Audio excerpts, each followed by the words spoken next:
depends on what you're feeling from me. Let me show you all the way. Let me show you all the ways. Oh, let me show you all the ways. Yeah, let me show you all the ways.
Good evening, and welcome to Game Night, the Season 21 finale. I hope you are all doing well. It's wonderful to have you here. And I forgot that the lobby loop doesn't start immediately in this game. So what I should probably do is open the lobby, give you the room code, point out where the universal controller is. It's right there, by the way. And then I'll do the normal opening stream stuff for this very special finale episode. It's Google that. If you want to come and play, type in the code. DHZP is what you need. Come and join the game. There is now an exclusion thing, so if you don't want to play in the hot seat, you can now exclude, which is good. Now, it is finale night, which means we've got the penny prize draw this evening. Before I cash in any lotteries or cash amounts, let me just explain how the economy works here for the uninitiated, or indeed for those who perhaps need a reminder. But before I do that, I'm going to say hello to you all, because that's how I normally start the streams. Good evening, Matt the Ref, and JR, SJ, Ardenfetz, Prudes and Stilgar, Shapes and Stimson's Angle, Vertigo, Effrontery, Ape and Lewis, Colin, TVP, Oni, Arun, Flyboy, Jerry, AB Me. Good evening, Toot and Bungle, Dalton and Samster, Maxio, Conradalac, Clive and BC, Puzzledown, Rushmead, Matt the Sprat, Invasion McMikey, Natter, and anyone else who is lurking, loitering and lingering in the chat. You are all most welcome to be here. Thank you so much for joining us for what promises to be a super fun, if slightly extended edition of Game Night for this, the Season 21 finale. And Graham, welcome on into the stream. Dan Jones, welcome on into the stream, both of you. Socially Bob, welcome to the stream. Great to have you all with us. Now, few things to go through. First of all, what's coming up tonight? We're starting with Google That. This pack has been written by Samster, proofed by JR. Very much looking forward to seeing this play out, and I'm not going to say anything else. I'm going to let the game express itself in such a way as it wants to. At halftime, we are going to be playing DEFCON. This has been written by Oni and proofed by Lewis. I will let the game run itself while I go top up my glass. Coming up as the final quiz of the season is the Purge. That's been written by Riff and proofed by me. Great pack. Nice gentle theme running through it as well, which I think you're all going to enjoy. You should definitely stick around for that. We've then got the final lottery draw of the season, and then we've got the penny prize draw. Now, let me tell you about the penny prize draw and the economy, because that's going to be coming up later on. All season, you have been earning pennies, which are the channel currency that we use here. These are not the same as micro pennies. Now, if you click underneath the chat, there should be a little micro penny icon. Now, you can use those micro pennies, and you get those just for hanging out in the chat, interacting with the chat, and just being here generally. You can cash those in for full fat pennies. The full fat pennies are the ones that we use for the penny prize draw. They're the ones that you get for taking part in the games. So yeah, so if you're sat on something like 15,000 micro pennies, you can cash those in for either a flat rate of 1,000 pennies or a spin of the internal lottery machine, which could give you anything from 150 all the way up to 10,000 pennies. But you're statistically more likely to get less than 1,000 if you do the lottery. So, here's the thing though, before everyone races to cash in their micro pennies will transfer into next season. Pennies will not. Pennies will reset at the end of tonight's episode after the penny prize draw. And so if you are at a point where you're 500 away from the next milestone, and I'll tell you about milestones in a minute, then you might want to hang fire and save those micro pennies, use them next season, and get an early lottery to boost your chances next season. It's entirely up to you how you want to do it. But for every 10,000 pennies, lotteries from previous stream were completed. Yes, they all got completed, Matt. Everything gets done. So it's all good. Now, for every 10,000 pennies that you've got, and that's the one you check in the chat by going !pennies or going to the penny bank, which won't be live until after the stream. For every 10,000 pennies, you get one ball in the penny prize draw. So if you're sat on 50,000 pennies, 51,000 pennies, then you'll get 5 balls in the draw. If you've got 11,000, you'll get 1 ball in the draw. So if, for example, you are like my friend and colleague Bungle, who is currently sat on 9,959 pennies. Bungle, you need 41 more pennies over the course of the night to get into the penny prize draw. Now, you'll probably get them from the games or the bonus pennies that go out later on, but if you want to cash in those micro pennies to get you to the next level, then you can do that. But otherwise, at the moment, you won't have a ball in the draw. Yeah. Don't really have an incentive to get more tonight, but you've got the joy of the games, Bruce, but you're definitely going to get four balls in the draw. You can find out how many pennies you've got, Graham, by typing !pennies into the chat. I mean, I can tell you've got 3,434. So, yes, that's... So you're probably not going to get into the penny prize draw tonight, but next season, I'm sure it'll be different. Right, so that's all about the economy. How exciting. So 3 games tonight. Google That, DEFCON and The Purge. Very much looking forward to sharing them with you. And then, of course, the lottery and the penny prize draw before we roll into next season. I'm going on hiatus, and I'll say a lot more of this over the course of the evening, I'm sure. And a lot of it I've said in the Discord today. So do come and join us if you're not there already. I think we should get on with this first game because there is quite a lot of quiz to get through and it is already 8:15. So our first game of the evening is Google That. It's been written by Sam, it's been proofed by JR, and there's much to look forward to in this game tonight. A handful of players have excluded. But a quick reminder that there'll be 12 players selected for the hot seat game, and then everyone else will play in the audience game. They're broadly the same, but I'm going to focus more on the hot seat players, and I can't condone answers in the audience game. It's something worth bearing in mind as well. Oh, something else about the penny prize draw. Just looking at the league table at the moment, and the penny leaderboard, Shapes is in the lead with 64,538. Lupine is not far behind, but whoever finishes top of the penny bank after the final lottery tonight, whoever finishes top will have the opportunity to claim a special mystery prize. And I will say a bit more about that later on. But there's so much excitement happening tonight. You're definitely going to want to stick around for it. I've talked enough. I think we should get on with the game. It is Google That. I'm going to wait for it to pan once more back to the audience. Otherwise, I guarantee what will happen. I'll click it and it'll start panning, and then it will be at the wrong angle, which will fix itself on the next cue. But it's, you know, these are things that bother me. Is it peg? No, it's not. It's not pegging, Buckle. Interesting thought, but no, it's not the one. Right, let's log the lobby.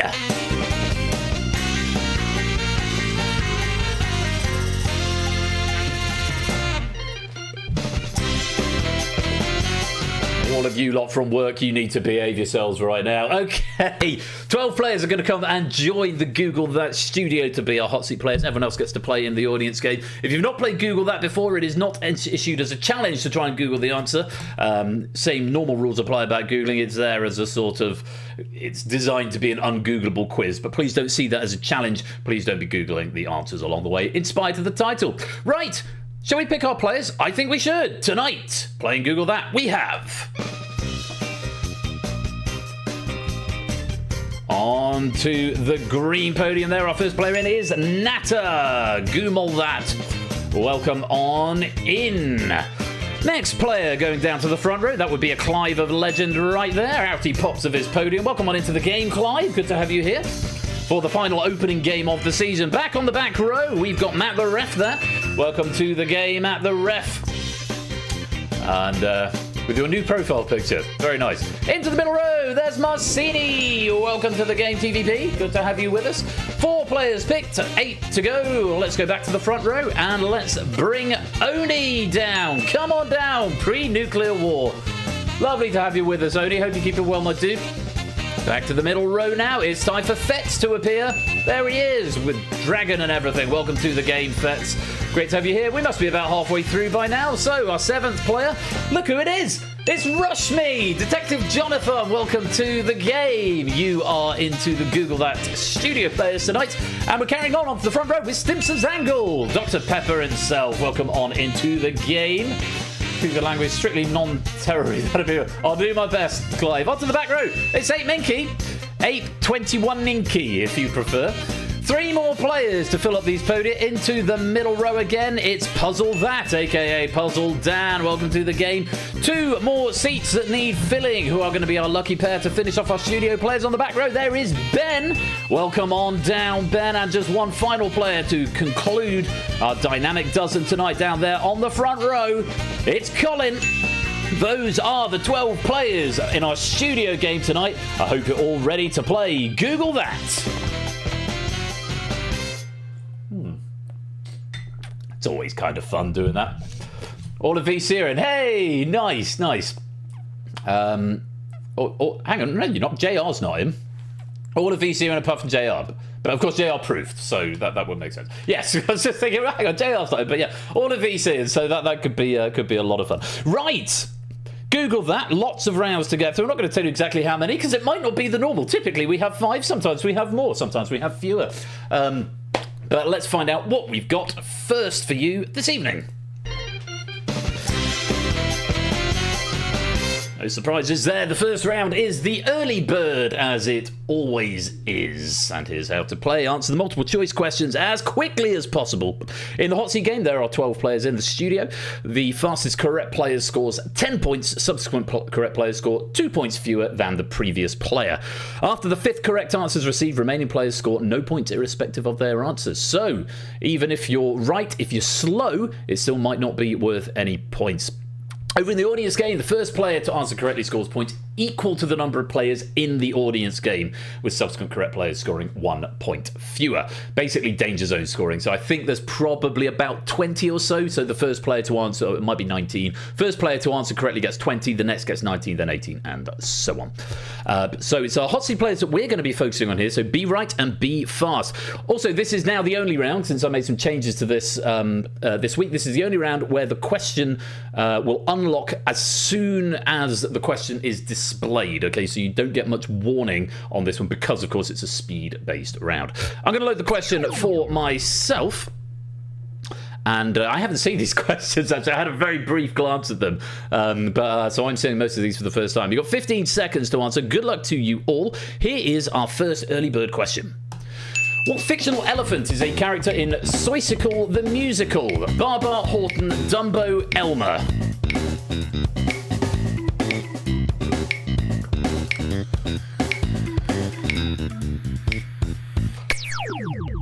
And that's time. The correct answer, Horton, him of Here's a Who fame.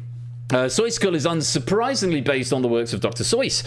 Horton Hears a Who is one of his more famous books. Barbar is from a series of books by Jean de Brunhoff, Dumbo from the 1941 Disney movie, and Elmer from a picture book by David McKee. And I can tell you, Matt the Ref was fastest there for 10 points. Clive was second for 8. Ardenfest getting 6. Natter getting 4. Colin getting 2. Ape was also correct, but unfortunately not quite quick enough to get points. So no points for you, and no points for Rushmead, Simpson, TVP, Puzzle Dan, BC, or Oni, all of whom were incorrect. I think we should play on. Another question for you all.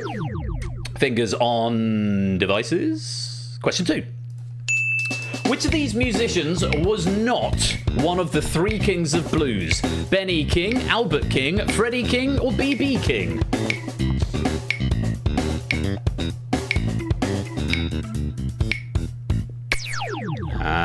That's time up. The correct answer was Ben E. King. All unrelated. Ben E. King is more known for soul and R&B rather than blues.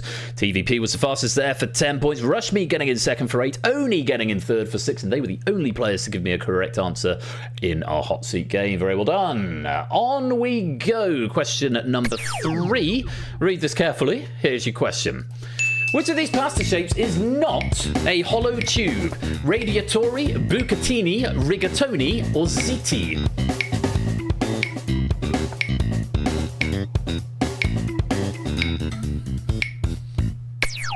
And that's time up. The correct answer, radiatori, was the answer. Radiatori are shaped, believe it or not, like a radiator. Bucatini, rigatoni, and ziti are all shaped like hollow tubes. And Matt the Ref fastest once again. Clive was second and 8. Minky third. Nobody else getting it right, so no points there. Let's check how we're doing after 3 questions. Ben, Dan, and Simpson's Angle yet to score, but still got a couple of questions left in this round. Let's take a look at question number 4, see what it does for you. Jamaican politics was the specialist subject of which MP when they appeared on Celebrity Mastermind? Lembit Opik, Diane Abbott, Jackie Smith, or Alan Johnson?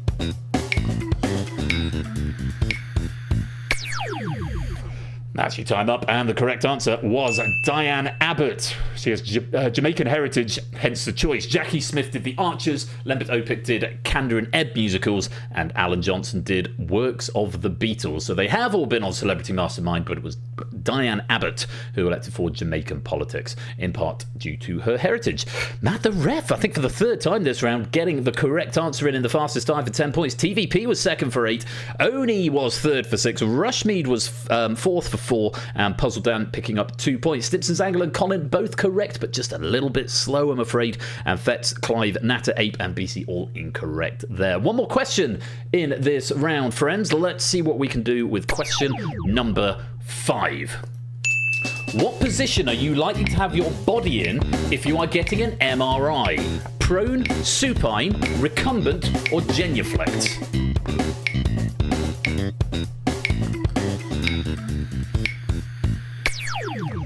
And that's time up. The correct answer, supine, which is lying down with head facing up. Prone is lying down with head down. Recumbent is lying on your side, and genuflect is kneeling down. And Matt can't believe, unbelievable, Jeff.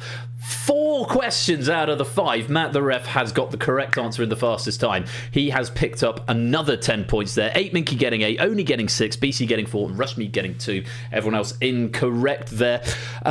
So we have those points on, and we could go check out the podium, and we can see, well, it's very much a one-sided tale for Matt the Ref at the moment. He looks like he's very much in the lead at the end of round 1.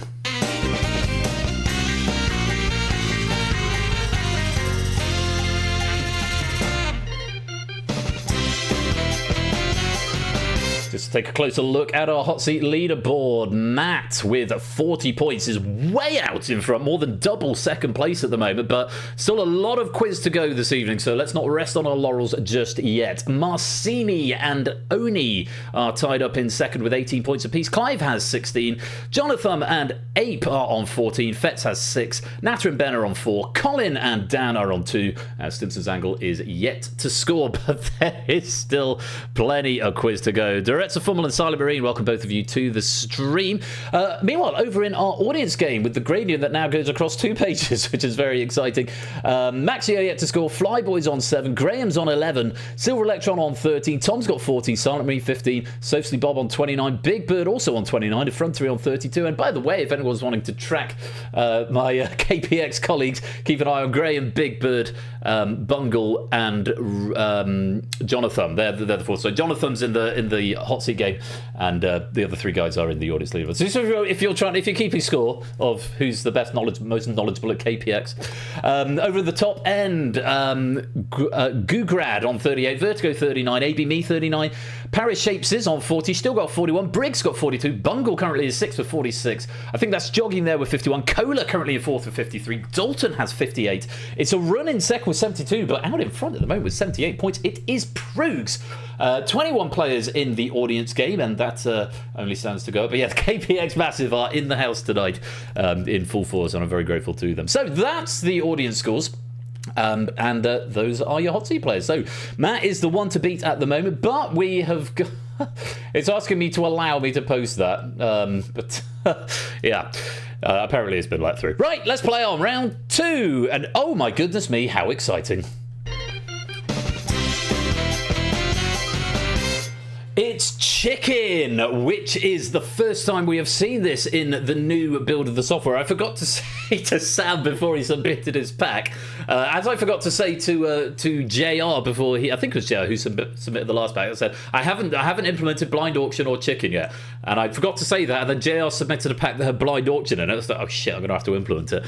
And then Sam submitted a pack that had chicken in it. So I thought, oh okay, I'm gonna have to implement that. So yeah, that's what I've been doing this week. Have tested it fairly thoroughly, fairly robustly, but a lot of people probably haven't played this round before. It was a really old original round, and it used to be called something else, and then it changed to chicken, and the rules changed slightly. So it's got the new rule set, but we haven't seen it since version 2, which is probably about 2 years ago. So here is a reminder of how to play. You're going to bid from 1 to 10 based on a category. Abstention from bidding will cause your default bid of 1. Now, this is one where the highest 50% of bids plus any ties will be eligible to answer the question. So answer the question correctly and you will be awarded your bid. Answer the question incorrectly and you will lose your bid. A little bit of strategy involved here though, because if you end up being in play for this, if you abstain, you will only lose half of your bid rounded up. So this is just to prevent people from bidding 10 on everything and then thinking, oh, I don't know that. So there is still a penalty for abstention, but the abstention penalty is not... Bid on the buzzer, that was the classic one. The abstention penalty is not as great as the wrong answer. So if you're in the question and you have literally no idea, then leaving it blank is the best way to limit damage. Now, it's also the round where ineligible players, which are the lower 50% of bidders, you will be awarded a point, and this is a subtle rule change, 1 point for every incorrect player in play up to a maximum of your bid. Okay, before it was incorrect and abstaining, but now if everyone abstains, you don't get Luigi points. You only get points for players who are wrong. Okay?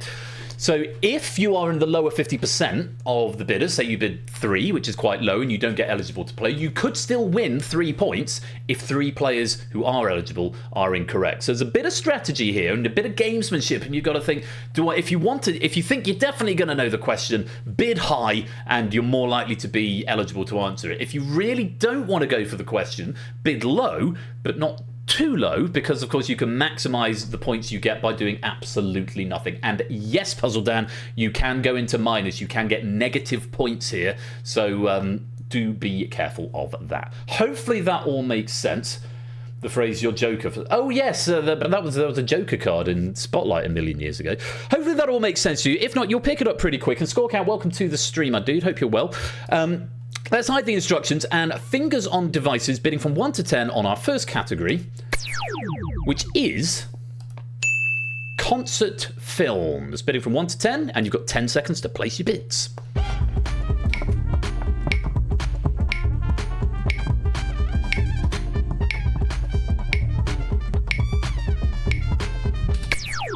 Okay, the bids are in. Clive, Natter, Rushmead, Stimpson's Angle, Ape, and Oni are eligible to play this question. Clive with 10, Natter with 5, Rushmead with 4, Stimpson, Ape, and Oni with 3. Low bids there. Ardenfets, Matt, TVP, and BC all bidding 2. Colin and Puzzle Dan bidding 1. So you won't be able to answer this question, but you could still get points if any of the other 6 are incorrect. Incidentally, audience game, hopefully it explained on your devices. You've got exactly the same game, but you're playing with 50% of the audience players rather than, you know, just 12, if that makes sense. So again, audience players may not be able to answer, but you could pick up some bonus points. So, the Orange X, they're the players who are ineligible to play, but everyone else who's got a number on your podium, that is what you stand to win or potentially lose. Good luck. Here is the question. The 2025 Baz Luhrmann documentary Epic features which musician in concert? 15 seconds.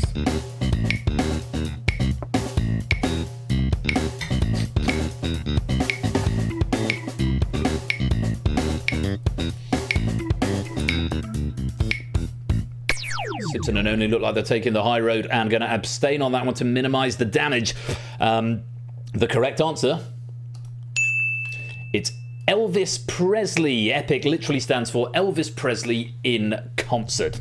And Rushmead going for Ed Sheeran there. That's not a right answer. You're going to lose 4 points. Simpson and Oni are abstaining, and so they go yellow. They're going to just lose 2 points. A bit of damage limitation. All of the players who were ineligible are going to get a single point. So Rushmead, thank you for your generosity to the other players. You've given all of them 1 extra point because you were wrong. 8 Mickey picks up 3. Natter picks up 5. Clive picks up 10. And that's how to play chicken. Hopefully that makes sense. That's what you've won and lost. Incredibly welcome. But the minus 5 points for spelling there incorrectly. On we go. And Zeus, welcome on into the game. On we go. Next category, bidding from 1 to 10. On the subject of video games. 10 seconds.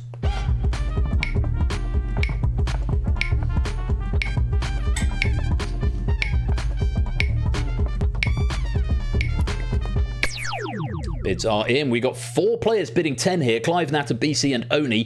Ardenfets bidding 8 and Rushmead bidding 6. All of you 6 are eligible. TVP with a bit of 5. Potential to get 5 Luigi points here, but not eligible. Matt, Stimpson, Puzzle Dan, and Ape all bidding 3. Colin bidding 1. You 6 will be ineligible to play this question.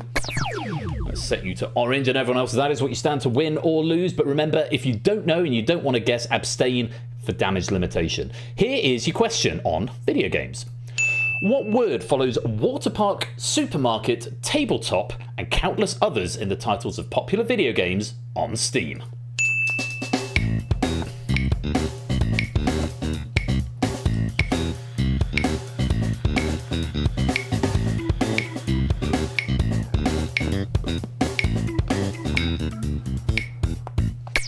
Six answers from our eligible players, and the correct answer we were looking for was simulator. Waterpark simulator, supermarket simulator, tabletop simulator, and various other simulators. Simulator probably. And look at this, all 6 who attempted going green and getting what they bid.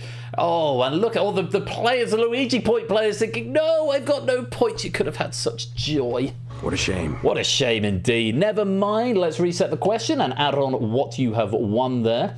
So yeah, I think making this only wrong players gives you Luigi points rather than wrong and abstention. So abstention, damage limitation. It's also limiting the extra points that you're giving out. So hopefully that makes sense. Right, on we go. And Stimpson's Angle now into negative territory. Let's see if we can make it up with our next category, bidding from 1 to 10 on the subject of modern-ish art.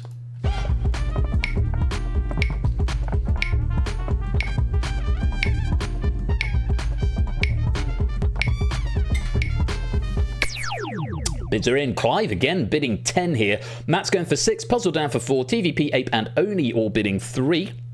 You 6 are eligible.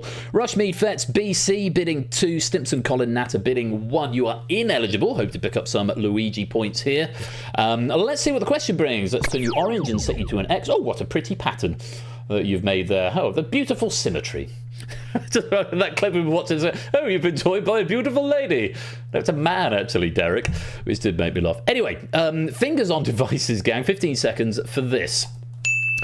Use a Rembrandt as an ironing board was one of many ready-mades created by which 20th century artist?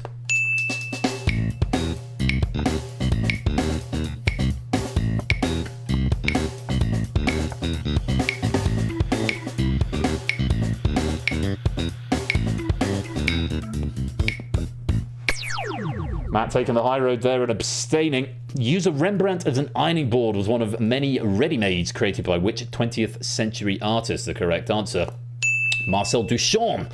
And the artwork looks exactly as you'd expect, a presumably reproduction Rembrandt lying on a chair with an iron on top. Marcel Duchamp, and not quite as well answered here. Wrong answers from Oni, Tracy Emin. 8 Mickey's gone for Dali. Puzzle Dan going for Banksy, and TVP going for Bob Ross. Unfortunately, all of those are incorrect, and you're about to lose your bid. Matt abstaining and only losing 3 rather than 6, but with 4 incorrect players, it means all of our ineligible players are going to max out their bid, with Natter, Colin and Stimpson picking up 1, BC, Fetz and Rushmead picking up 2. Thank you, wrong players, say the ineligible players, for the free points. And those are the differences there, and the colours coordinating to what you did. Blue if you were a Luigi point, yellow if you abstained, green if you're right, red if you're wrong. Okay, good. 2 more actually. Let's go to our next category. 10 seconds to get a bid in on the subject of molecular biology.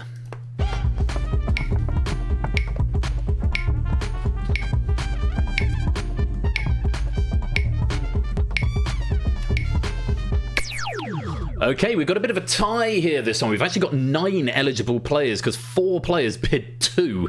Rushmead, Puzzle Dan, BC and Oni all bidding 2. And unfortunately, I think they probably didn't want to get into this question, but that's how it works, and you are. Clive and Fetz bidding 3, Natter bidding 4, Ape and Stimpson both bidding 10. And it's just Matt, Colin and TVP sitting this one out, hoping to get 1 single solitary Luigi point. Let's turn them orange, and 15 seconds on the clock for the other 9 and for the players in the audience game. Here's your question on molecular biology. What word, perhaps also very familiar to polyglots, is used to describe the process in which proteins are produced from mRNA?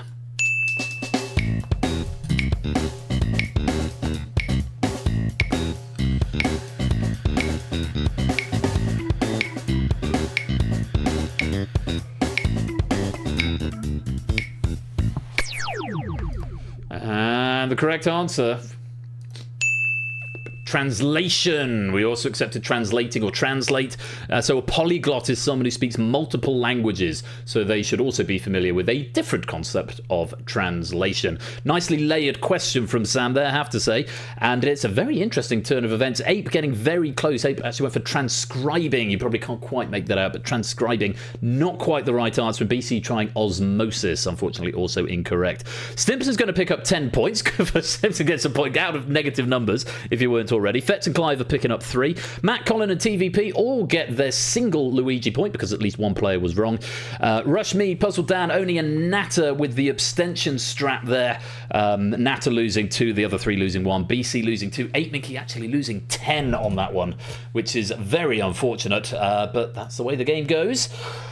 So those are the point distributions for that question, and we've got 1 more category in this round. See what you think of this. Bidding from 1 to 10, 10 seconds on the subject of authors.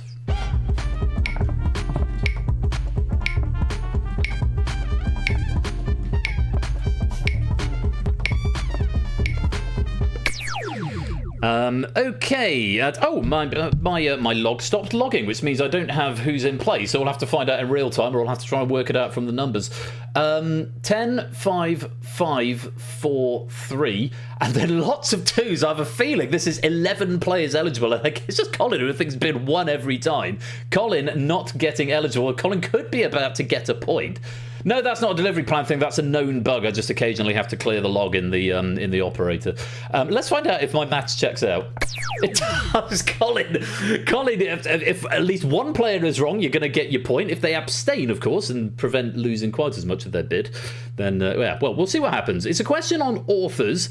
Good luck to all 11 of you. Here is the question.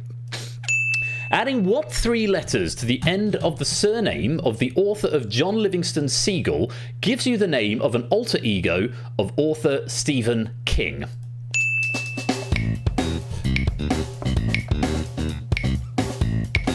No, I know, Shapes. That's by design. It's sort of a taunt, if you like, Shapes. 3 players attempting, the rest abstaining.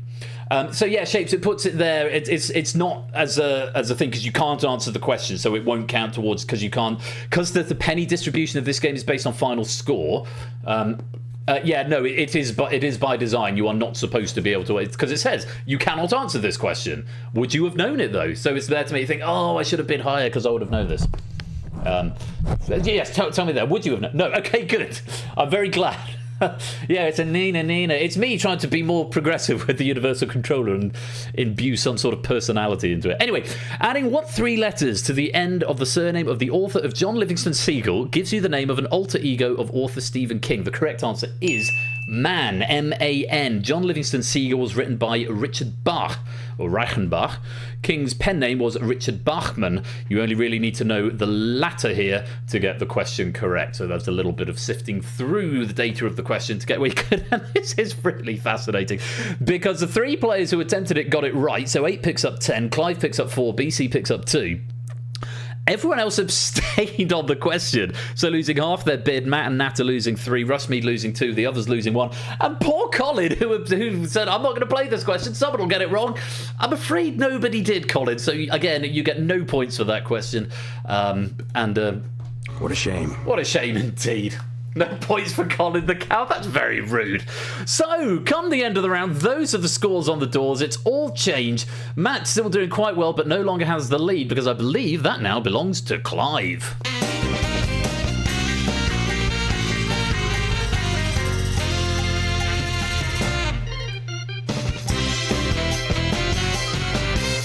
Well, that's nice. I've got through that without any bugs. I see there is a suggestion that's coming, which I will read later on. But yeah, I think for a couple.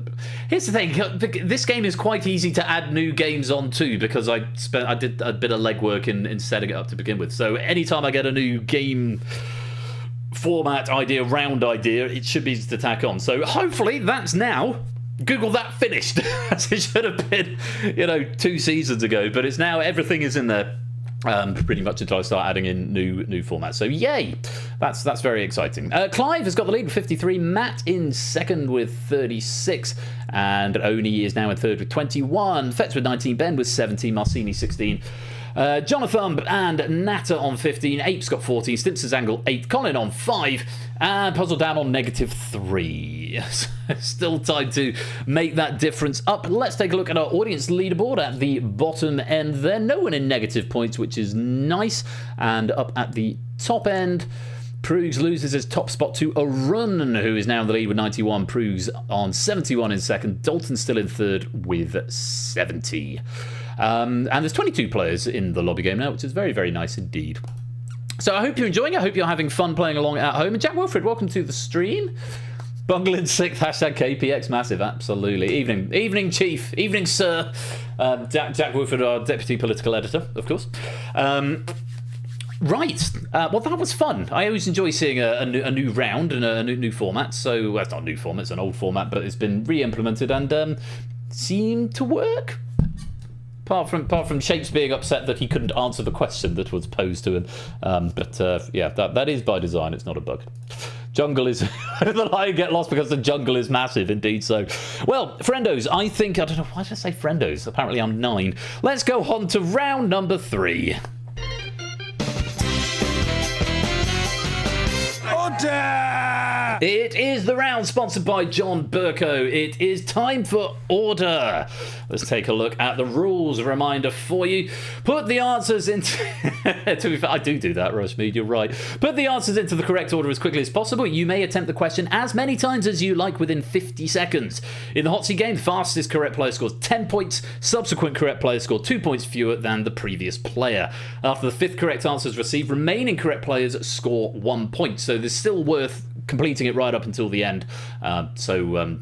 Yeah, do keep pressing and guessing. Use the information. You get feedback at the top where the question is. Underneath that, it will highlight in green from the last submission the answers that were in the right place. Okay? And I've fixed this on both sides, both hot seat and audience. So do use that information because you should be able to use it to piece together the answer. Okay? So do take note of that.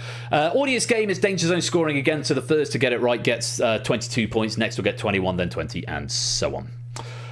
So tap in the buttons, put them into the right order, hit submit, and let's see what we can do as we load in our first question and put 50 seconds on the clock.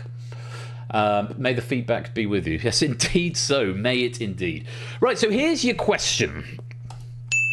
Put the English Triple Crown of horse racing in the order of when they took place in 2025, starting with the earliest. The Derby, 2,000 Guineas Stakes, the St Ledger Stakes. And Matt, wasting no time, picking up 10, only gets 8. Ben gets 6, Dan gets 4, Clive gets 2. One's coming in now from Marcini, Natter, Simpson's Angle, Colin, 8. And Fetch, there we go. The audience, the hot seaters have solved it. Audience, all over to you now. There are still some audience members pressing and guessing. Use the feedback. May the feedback be with you. Use the feedback. Assuming you have the feedback. You're very young, very old. Very young. Very young. And 3, 2, 1. Well done, hot seat players. You made very short work of that indeed. Yeah, Matt picking up another 10 points. Only getting 8, BC getting 6, Dan getting 4, Clive getting 2, everyone else getting a single point. Well done indeed. Let's just take a look at the correct order. If we swap the top two, we'll see it was the 2,000 Guineas Stakes. That was on the 3rd of May. The Derby was on the 7th of June. And the St Ledger Stakes were on the 13th of September. Very well done, everyone who got that one right. And Kola, welcome to the stream. I know you've been here a while, but welcome to the chat, I suppose. Shall we have another one? I think we should. Oh, God. We'll have fun with this one. Here's your question. 50 seconds on the clock. Put these Chinese dynasties in order of the length of their period of rule, starting with the smallest. Shang, Qing, Sui. Apes the first to get there, followed by Clive, then BC, Oni, Matt, Fetz, TVP, Simpson's Angle, and Rushmead all solving now. There's Natter. And Dan, just wait for you. There you go. Again, our hot seats are solving that very quickly. Audience players, keep pressing and guessing. I can see not everyone has solved yet. I go through the scores now. Apes picked up 10. Clive picks up 8. Ben picks up 6. Oni picks up 4. Matt picks up 2. And everybody else picking up 1. I think that's the last question with only 3 options. So it's going to potentially won't be quite as fast to solve as we move on to the next one. Here's the last couple of seconds. 3, 2, 1. And there we go. First time I got a question right. It wasn't... bad luck, Matt. But we still got you 2 points there. The correct order that we were looking for. The smallest period of rule was Sui, which was just 38 years. Not really so much a dynasty as it was a bank holiday weekend, really. Qing, which was the last dynasty, was 276 years, and the Shang dynasty was 554 years. Very well done if you did get some points out of that. Right, let's increase the difficulty. And Jogging, welcome to the stream, because I think we're getting more options with this next question. We are indeed. So 50 seconds on the clock, fingers on devices, and put into the correct order this for me, please. But these football clubs, or soccer if you're American, in order of the number of women's Super League titles they have won, starting with the lowest. So going from the fewest women's Super League titles up to the team with the most. 50 seconds. Here are your options. Liverpool, Chelsea, Arsenal, Manchester City.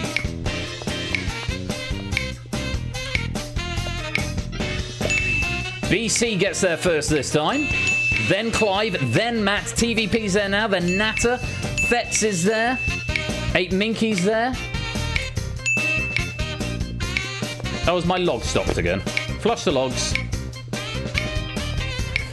Dan, Simpsons Angle's there. Just wait. Colin's got there now, and Dan has got there as well for a single point. Well done indeed. Last few seconds for our audience players.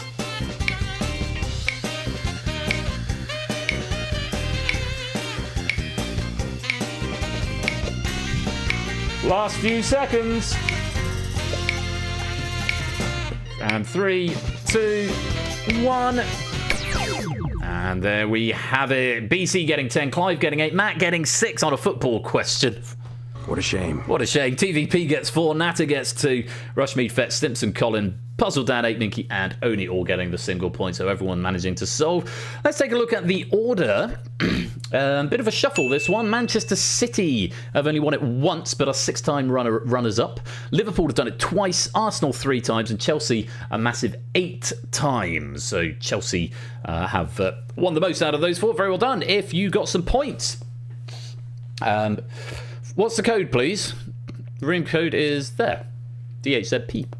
Another question. Let's load it up. Again, we have got 4 options on this question that you need to put into order. And here's the question. Put these 4 main stages of cell reproduction via mitosis in the order upon which they occur. So starting with the earliest stage up to the latest. I hope you remember your mitosis. 50 seconds. 1, 2, 3, go. Prophase, anaphase, telophase, metaphase. TVP's got there first. Now Clive. Then Oni, I think. Then it's Simpson's Angle. Matt, Ape, and Fetz coming in quick succession. Colin's in now as well. There's Rushmead. There's Dan. Just wait for Natter and Ben now. There's Natter and Ben for a point.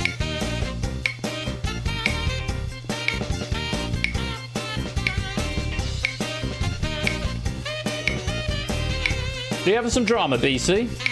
Oh no, you've guessed something. Try and help with the speed, but caught up. Is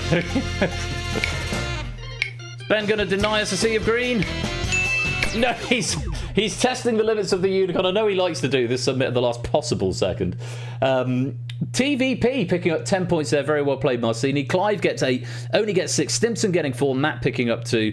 Rushmead, after his mouse malfunction, just getting the 1 along with Fetz, Colin, Dan, Natter, Ape, and BC. Let's take a look at the correct order. Just swapping the bottom one up to the second position. So prophase, then metaphase, then anaphase, and then telophase. And the way Sam teaches this is prophase is preparation. Chromosomes condense and become visible. Metaphase is middle. Chromosomes meet in the middle. Anaphase is apart. Chromosomes are pulled apart to opposite ends of the cell. And then telophase is 2. A nuclear envelope forms around each of the 2 sets of chromosomes, preparing for the division. I feel like I understand less now than I did at the start of the question.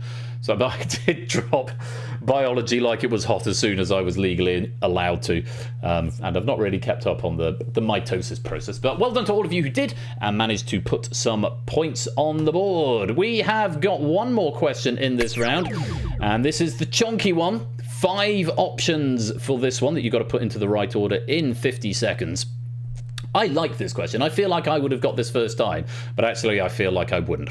Let's see if you can get there. Your question is, put the Spice Girls in the order of how many UK top 75 singles they've had as a solo artist, starting with the lowest. 5 options. Here we go. Mel C, Jerry Halliwell, Emma Bunton, Victoria Beckham, Mel B. I definitely wouldn't have got this first time.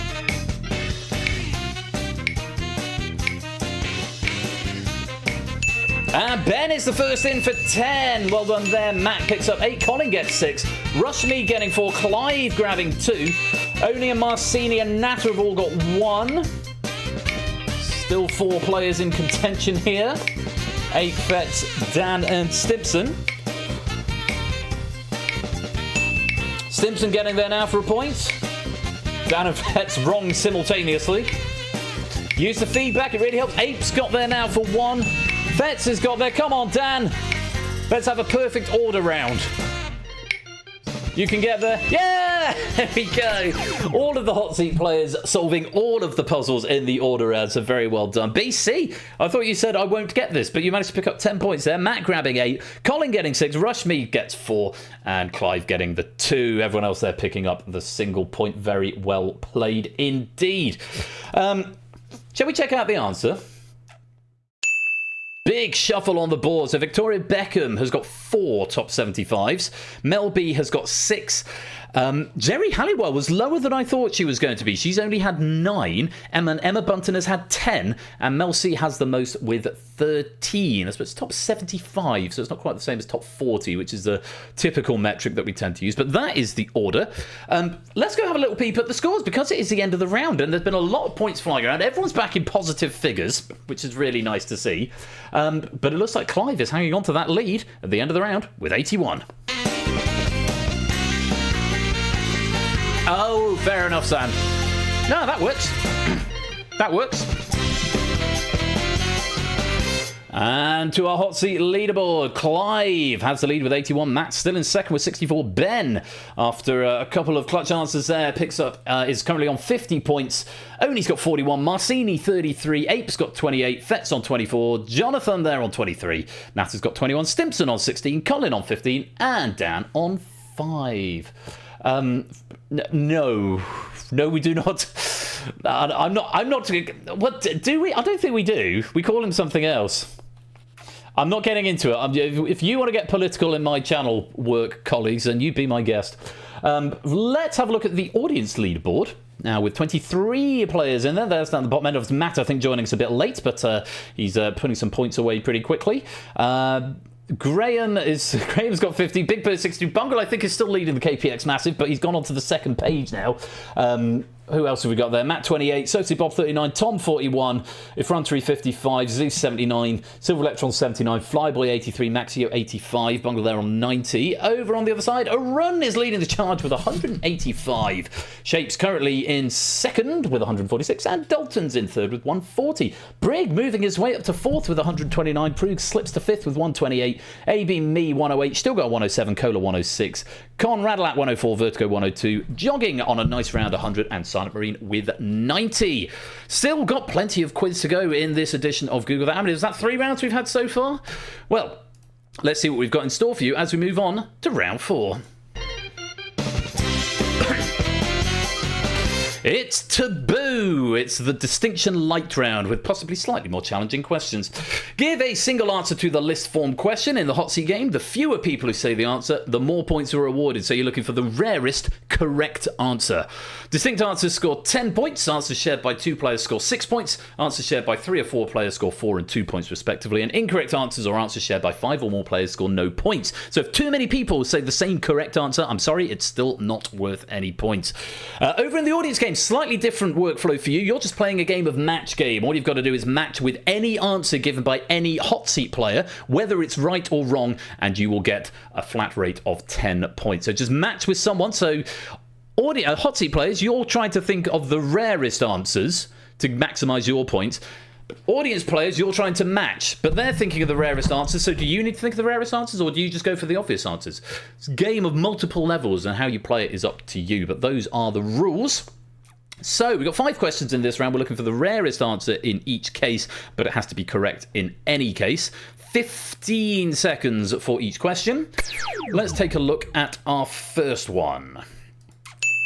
Including its 2 European Union representatives, name a current leader of a G7 member. 15 seconds, or might even be 20 seconds. Off you go. No, it's 15.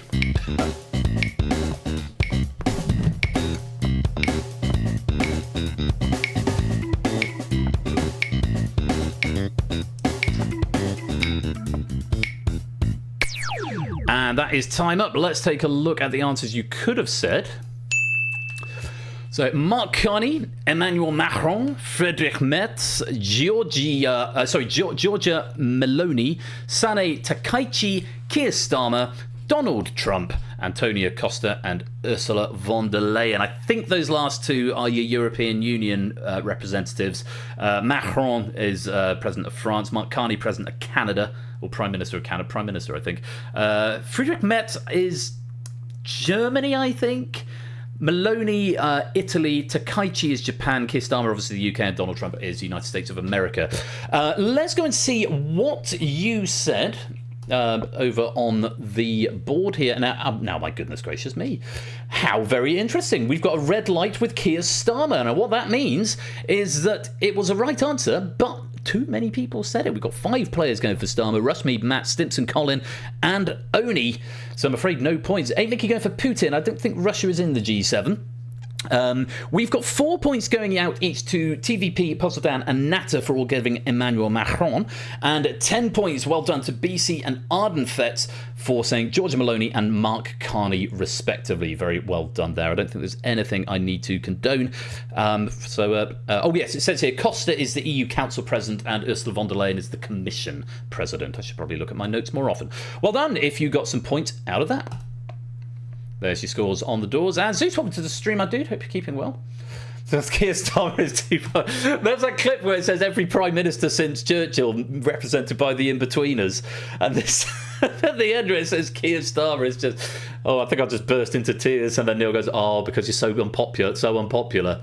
Yeah, it's very funny. He's not great, is he? He's not popular, but just think of the alternative, I guess. Keir Starmer is too popular. Tom Cairns, welcome to the stream, my dude. Hope you're well. Let's have another question. Fingers on devices, gang. Here's your question. Name an online game currently offered by the New York Times. 15 seconds. 1, 2, 3, go.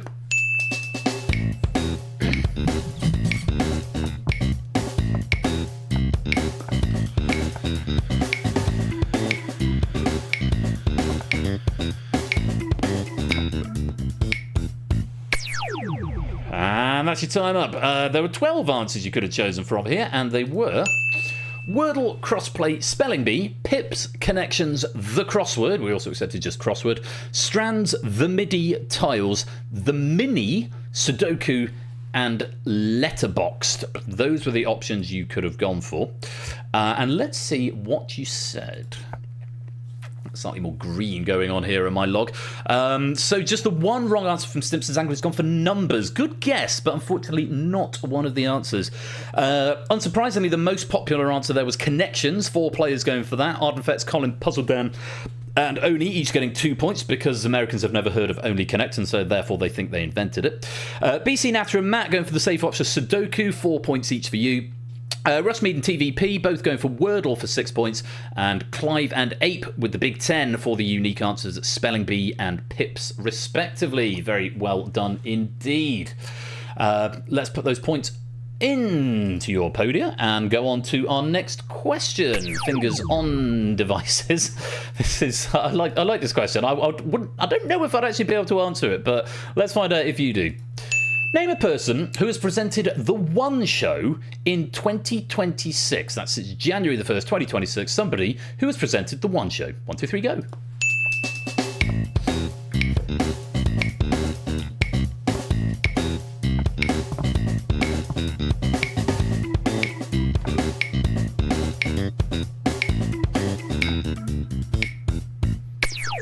And let's take a look at what you could have said. Lauren Laverne, Angelica Bell, Gethin Jones. Now, Gethin Jones, we wouldn't have accepted just Jones for reasons that will become clear in just a minute. JB Gill, Roman Kemp, Clara Amfo, Vernon Kay, Alex Jones, because there are 2 Joneses, so we couldn't just... I think if we did just have Jones, then it defaulted to Alex Jones, I guess. And Tess Daly was option number 9. So let's just take a look and see what you said, who was right and who was wrong. Now, we've got a lot of red up here. Let's go through the wrong answers. Baker from Simpsons angle, no. Dermot O'Leary, you would have thought, but no, apparently not. Giles Brandreth is probably what I would have said, Clive, but he hasn't. He's on it most weeks, but I don't think he's hosted it. Alison Hammond, no. Jimmy Kimmel, see Jimmy Kimmel hosting The One Show, that'd be great. Matt Baker, I don't think he's hosted it for a while. He's the one who insulted the Prime Minister, wasn't he? O'Brien and Smith, all of those are incorrect. Colin and BC both getting 6 points for Roman Kemp. Puzzle Dan getting 10 for Tess Daly. And Matt the Ref getting 10 for Alex Jones. Very well done indeed. Nothing I need to condone there. And let's add those points on to your scores. 2 more questions in this round of Taboo. And Brig, welcome to the stream, chap. Hope you're keeping well. Not as good look to do this morning. And yeah, good point. People just say, oh, they're everywhere, like people say about Claudia, when she's actually not everywhere. She's just in all the places that people are watching. Anyway, on to our next one. 15 seconds on the clock. And here's a question.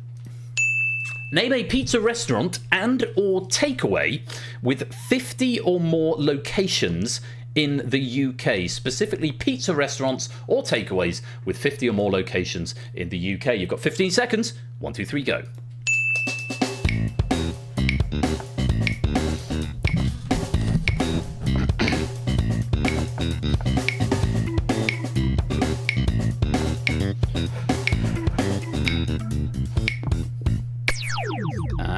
Let's take a look at the answers. Interesting set of answers here. There's one that someone's going to say is contentious, but there were 12 to choose from. Pizza Express, which was the Andrew formerly known as Prince's favourite restaurant. Pizza Hut restaurants. They do still have some Pizza Hut restaurants, even though the one in Chichester has since closed down. Zizi qualifies as a pizza restaurant. I didn't know that.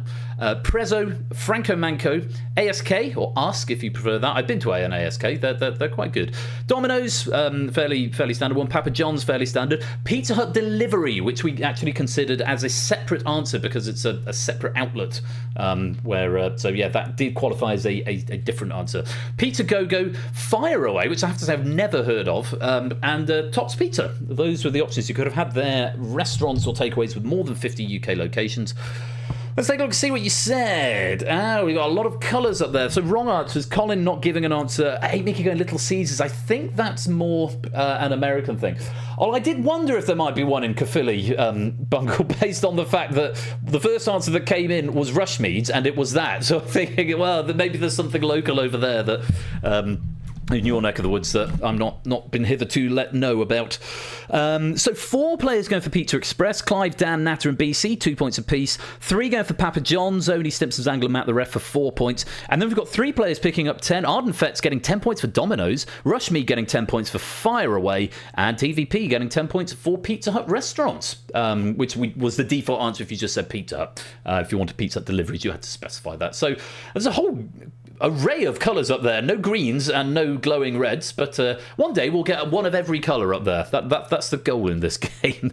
But those are the points, those are the scores. Let's add them on. And we've got one more question in this round. I love this. This is quintessentially Google that question. See what you think of this. Name an object in our solar system bigger than Pluto that is not a planet. There's only a handful to choose from here, and you've got 15 seconds to tell your mum. That's incredibly rude, Jack Wilfred, and also very funny. 15 seconds, off we go. And no answers at the end. No answers in the chat. Your mum, for what it's worth, is not an answer on my list.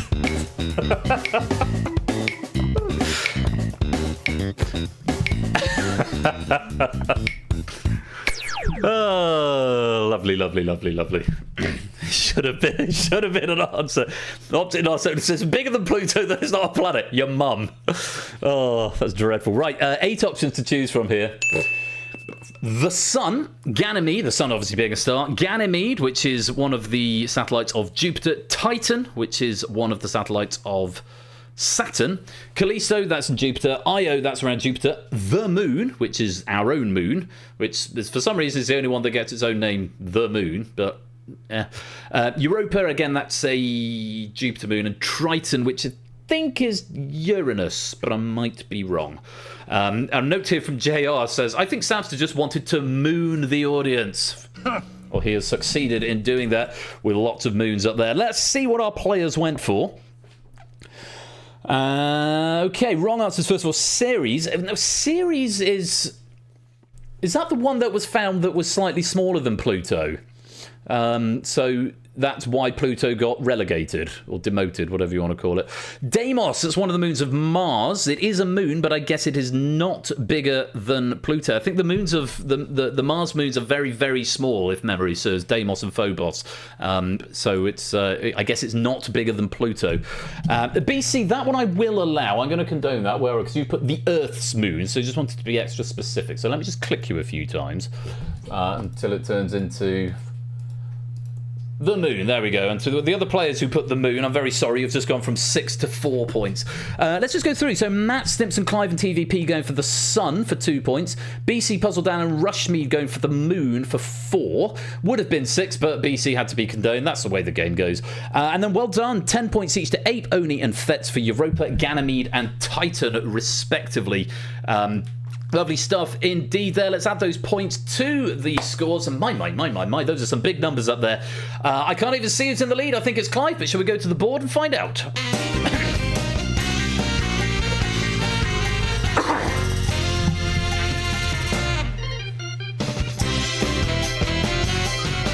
It is Clive, but it's pretty close here. Clive's got 95, Matt's in second with 84, Ben is in third with 76, Oni's now got 57, Fetz 56, Marcini 55, pretty close between those three in the middle there. Ape with 48, Jonathan's got 43, Natter's on 31, Dan's got 27, Colin 23, and Stimpson's Angle on 22. Over to our audience leaderboard down at the bottom end. Socially Bob on 49, Matt's got 58, Tom on 61, Graham's got 80, Effrontery 85, Big Bird on 102, Bungle still ahead on 110, Flyboy 113, Maxia 115, Silent Marine's got 120, Silver Electron on 129. And to our top 12, Zeus Air with 129, Con Radlac with 134, still got 137, Cola has 146, AB Me 148, Jogging 150, Vertigo 152, Prugs 168, Brig hangs on to fourth with 179, Dalton to third with 180, Shapes to second with 196, and it's still a run in the lead with 225. But we've still got more rounds to go. What's that, 4 rounds now? Well, we should go on to the next one, shouldn't we? Ah, yes. It's time for the Rangefinder Round 5. We've only seen this one a couple of times, and this is one of the new formats for Edition 3 of Google That. So a quick reminder of how to play. Get as close to the numerical answer as possible. In the hot seat game, the player closest to the correct answer scores 10 points. Subsequent players score fewer points, with the furthest 3 players away or any players who abstain scoring no points. In the event of an exact tie, the faster player will take priority, unless it's a frame perfect tie, in which case I think it just does it arbitrarily. In the audience game, closest player scores points equal to the number of players in the audience game. So danger zone scoring in the audience, second closest getting 1 fewer, and so on. So basically, get as close to the number as you possibly can is all you've got to do. And we've got the rangefinder, the quite cheap looking rangefinder graphics, which I really do need to improve because they're a bit not very good in this, but never mind. Here's your question. You've got 20 seconds. I'll read the question in full before starting the clock, and then a numerical answer in order to respond. No exploding spaceships. So, yes, welcome to the stream, Patch. Hope you're well, mate. Yeah, so this is the relativity round, but it's a microcosm of relativity. Relativity is far more involved and interesting gameplay relativity. This is a sort of a baby's first relativity, if you want to think of it like that. Here's your first question for the rangefinder. Take a look at this. Requiring you to collect every dot, fruit, and ghost without losing a single life, what is the highest score achievable in the original arcade Pac-Man? You've got 20 seconds to have a think and get your answer in, and your time starts now.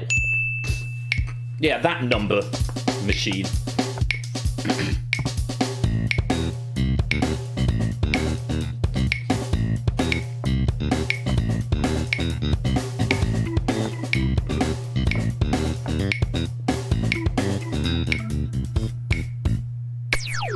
And there's time, and there's the answers that you've all said, if you can just about make them out. I've got them here in the log just in case. Let's see what the actual correct answer was first of all. 3,333,360. Allegedly, this was first achieved by Billy Mitchell, him off of EastEnders, I guess. Now, this is astonishing, frankly. Ape Minky was bang on. How on earth did you know that, 8Minky? That must be something you knew as well, because you was ready for it. 8Minky got that right. He was the first player to answer. He got that correct in 1.8 seconds. Oh, so it's a well-used trivia fact. He must have done the rounds once or twice. Well, kudos to you for remembering that exact number, but 1.8 seconds to type in a 7-digit number and be absolutely spot on. Those are the best earned 10 points I think I've ever seen in this game. Very well done, 8Minky. By contrast, the next closest was BC, who was 1,213,360 away, who picks up 8 points. Natter was just over 3 million away for 7 points. Then Stimpson, Fetz, Colin, Rushmead, Matt and Clive. Clive getting the single point. TVP, Oni and Dan were the furthest away, with Puzzle Dan being the furthest away. Just 66,556,640 away. So just a little way off there, Puzzle Dan. Let's see if we can do any better for you on our next question. Let's take a look at this. 20 seconds on the clock. I like this question a lot. According to uhomes.com, how many universities are there in the UK?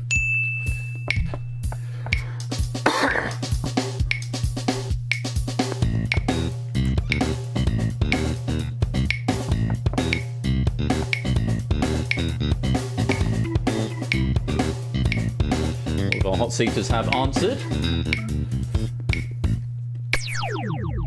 We've got quite a range here. Puzzle Dan thinks there's 250,000 universities in the UK. I mean, there might be. Down at the other end, our smallest answer, Marcini thinks there's just 40.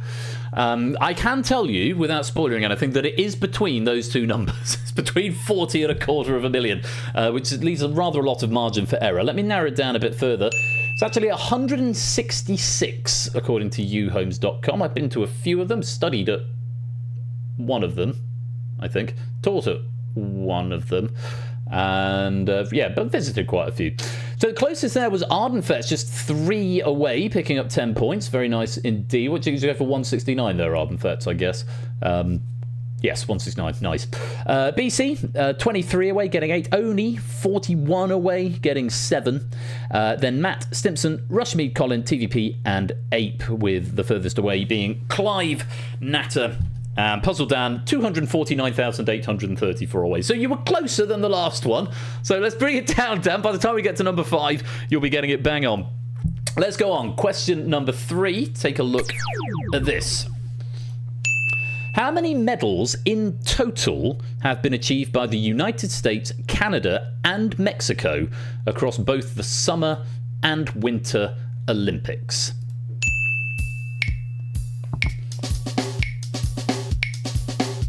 Ever, yes. Well, since the start of the modern Olympics, I guess. I suppose that's what in total means. 6,000 BC. Yes, it's before the United States was a country. Before man existed. Was there man in 6,000 BC? No, there probably was at that point. Anyway, might have gone too high, very unsure. What have you said, Rushmead? Okay. Well, let's take a look at the correct answer. 3,804 is the correct answer, with the US accounting for 3,128 of those, Canada 599, and Mexico 77. So closest there was Ape, getting 10 points, 683 away. Natter was next, 715 away, and BC was third, getting 7 points, 1,504 away. Then goes Rushmead, so not too far out. Rushmead, 1,765 off. Then Fetz, Oni, Clive, Simpson, and Matt picking up a single point, 2,800 away. Dan, you're getting closer still. 10th, so just missing out on points that time. 10th closest, 3,126 away. TVP, 3,196, and Colin, just shy of 5,500 off. So 2 more questions to go. Let's see if Dan can continue his trajectory to getting closer and closer and closer. So you've got to get closer than 3,126 this time, Dan. Let's see if we can do that with this question. I mean, maybe. How many days separate the death of Julius Caesar with the release of the film Julius Caesar, starring Marlon Brando?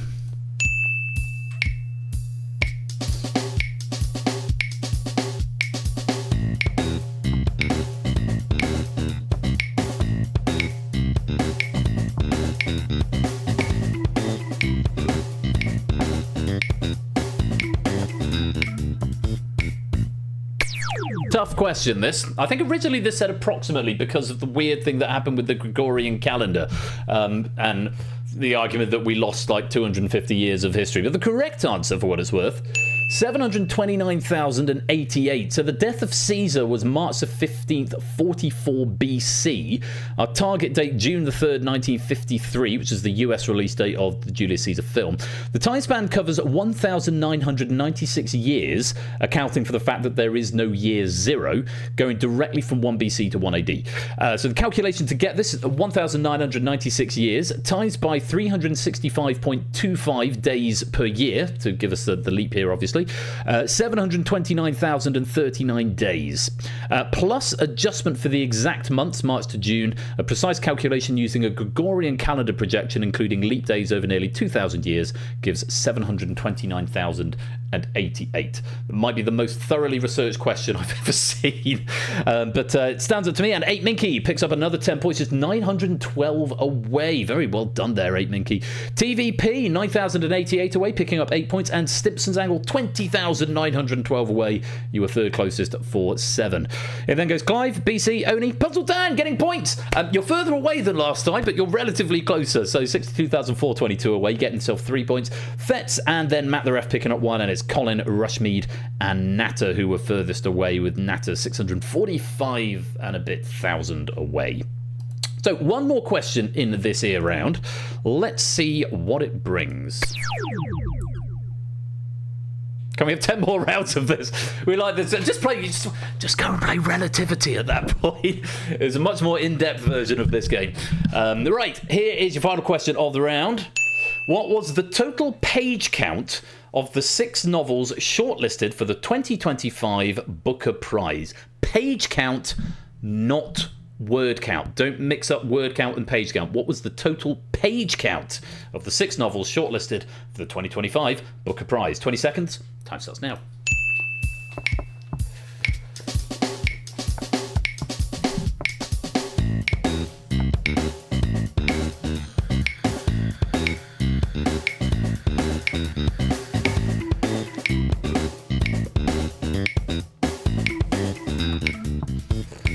I mean, if there's any justice in the world, Puzzle Dan will be the closest here, won't he? Shall we see if that happens? The correct answer, 2,349. The books were Flesh at 349, Flashlight at 464. Do not mix those up to have Flash and Fleshlight. That's something different. The Loneliness of Sonia and Sunny, 688. Audition, 208. The Rest of Our Lives, 256. And The Land in Winter, 384. And Dan, you were jolly close. Just coming out second there. 324 away for 8 points. Ben was actually closer with 238 away, picking up 10, and Oni 348 away and picking up 7. Stimpson's Angle was next, just one further out than Oni. Stimpson's Angle 349 away for 6 points. Then Fetz, Colin, Clive, Matt, and Ape getting a single point for 1,012 away. TVP 1149 out, Natter 1320, and Rushmead not going for an answer, which means I think you were given int.max value, which is, I can never remember what it is. It's about 64 trillion or something like that. Anyway, that's the end of that question. It's the end of the round. And my, we have got some changes in scores. Let's go to the board and check them out in closer detail.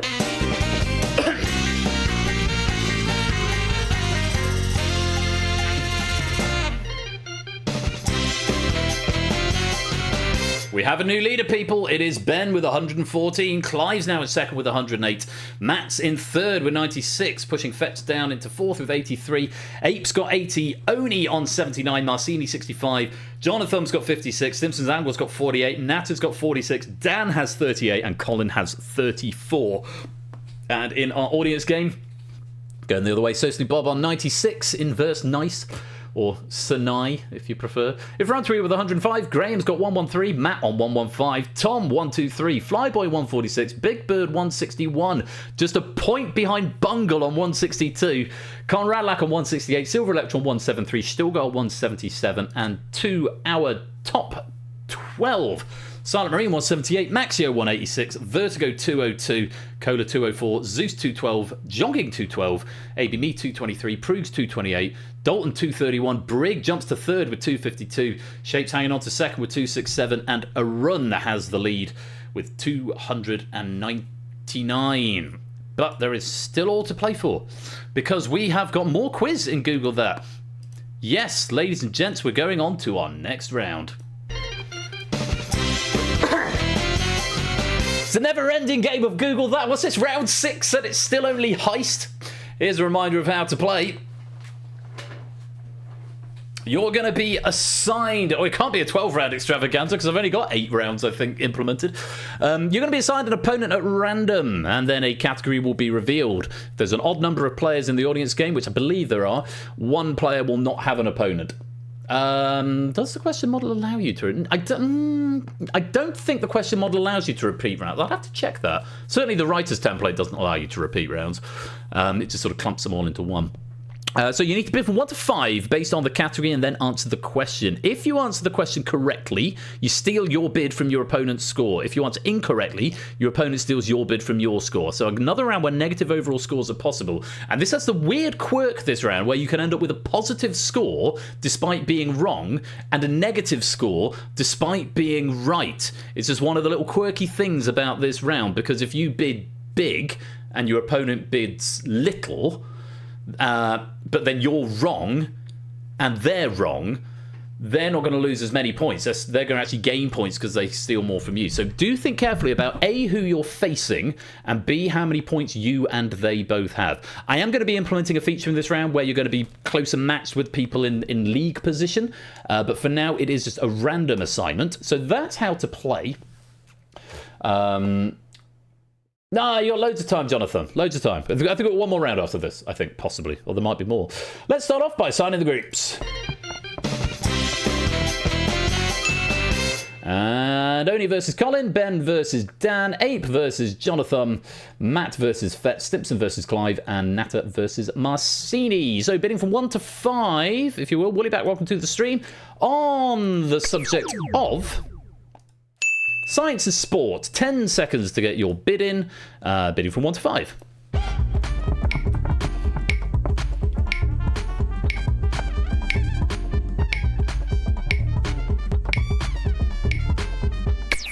Okay, let's see how the matchups look. 2-2, 5-2, Ben versus Dan.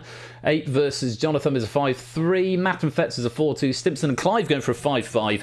And Natta and Marcini 3-2. So... category is science and sport.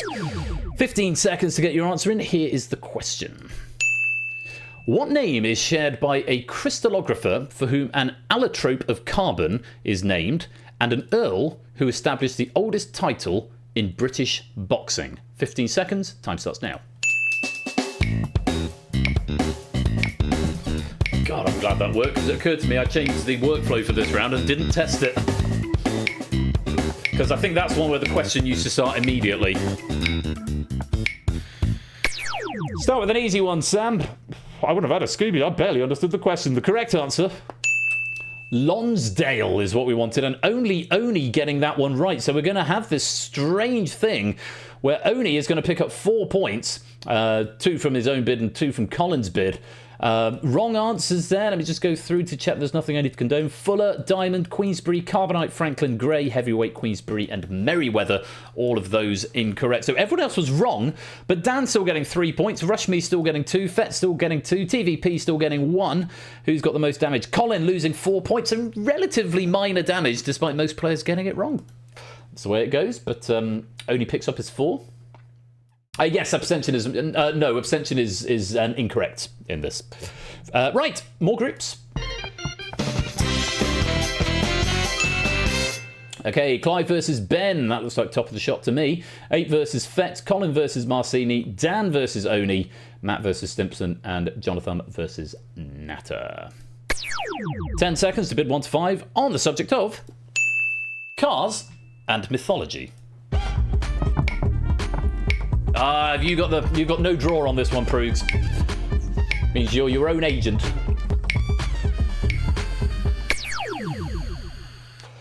Okay, Clive going for 5 to Ben's 3. Likewise, 8 Minky 5 to Fetz's 3. Colin and Marcini playing it safe with 1 each, so minimising damage but also minimising potential gains. Dan with 1 to Oni's 3. Matt with 2 versus Stimpson's 3. And Jonathan and Natter both bidding 3. Okay, Cars and Mythology, 15 seconds. Here's your question. What name is shared by the best-selling Renault car model in Europe and the Greek muse of history?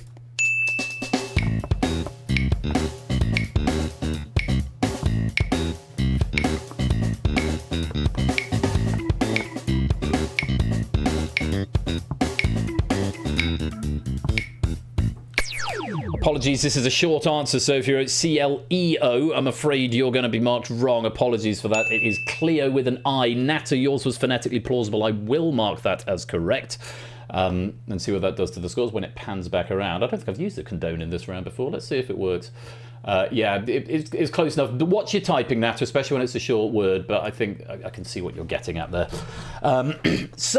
Report there. Everyone else was wrong. A combination of Ispas and McGann and Edsel. All of those incorrect, unfortunately. Ape's going to pick up 8. Natter's going to pick up 6. Stimpson's going to get 5. Only 4. Clive 2. Colin and TVP breaking even. BC getting it right but losing 2, unfortunately. And then Dan losing 4. Matt losing 5. Rushmead losing 6. And Fetz losing 8.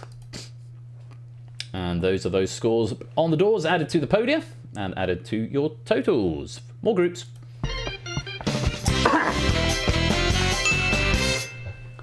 Matchup 3, Marcini versus Natter, Colin versus Ape, Jonathan versus Ben, Dan versus Oni, Clive versus Matt, and Stimpson versus Fetz. Let's see what you make of this category.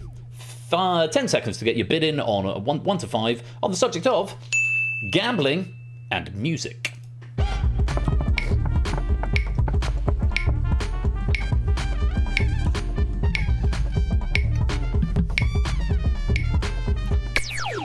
The bids are in, and it's a 1 versus 3 for Marcini versus Natter, 2 versus 5 for Colin and Ape, 4 versus 2 for Jonathan and Ben. Puzzle that and Oni are going for 5 and 5. Clive going for 5 against Matt's 1, so Matt possibly trying to limit what Clive can win there. And Stimpson playing 2 against Fetz's, 4. Okay, third question of the round on the subject of gambling and music. Take a look.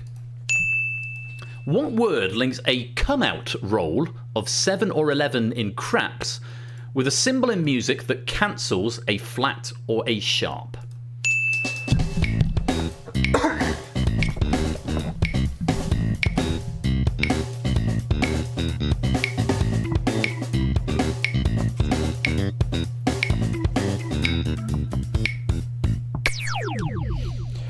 And the correct answer... natural was the symbol, so a natural come out and a natural sign in music that changes a sharpened note or a flat note back to its original natural position. And wrong answers, just to pass through very quickly there. A couple of passes, allegro and slash, all of those incorrect, so nothing to condone. Oni, that's a great result for you, picking up 10 points because Dan's gone in whole hog with 5 and got it wrong, and you went in on 5 and got it right. 8 picking up 7, Stimpson picking up 6, Clive picking up 4, TVP and BC, Rushmead and Natter all picking up TVP and BC picking up 2, Rushmead and Natter losing 2. Matt's in the unfortunate position of getting it right but losing 4 points, with both he and Clive were correct. But Matt with the defensive bid means he's punished for that, so correct answer, but -4. Fetz losing 6, Colin losing 7, and Dan losing the full 10 on that. That's very unfortunate. What a shame. What a shame. There we go. That's the way it goes. Next question. More groups. And we've got Oni versus Colin, Ape versus Natter, Stimpson versus Fetz, Jonathan versus Matt, Clive versus Ben, and Marcini versus Dan. All going to be facing a question on the subject of books and video games. 10 seconds to get your bid in from 1 to 5.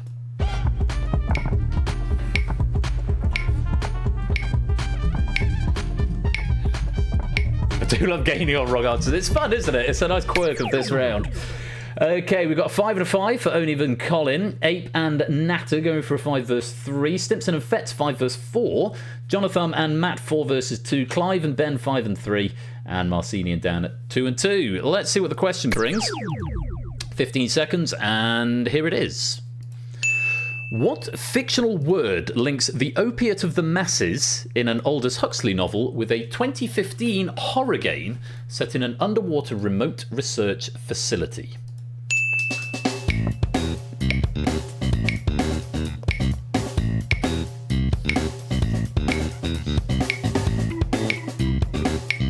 Not many answers yet.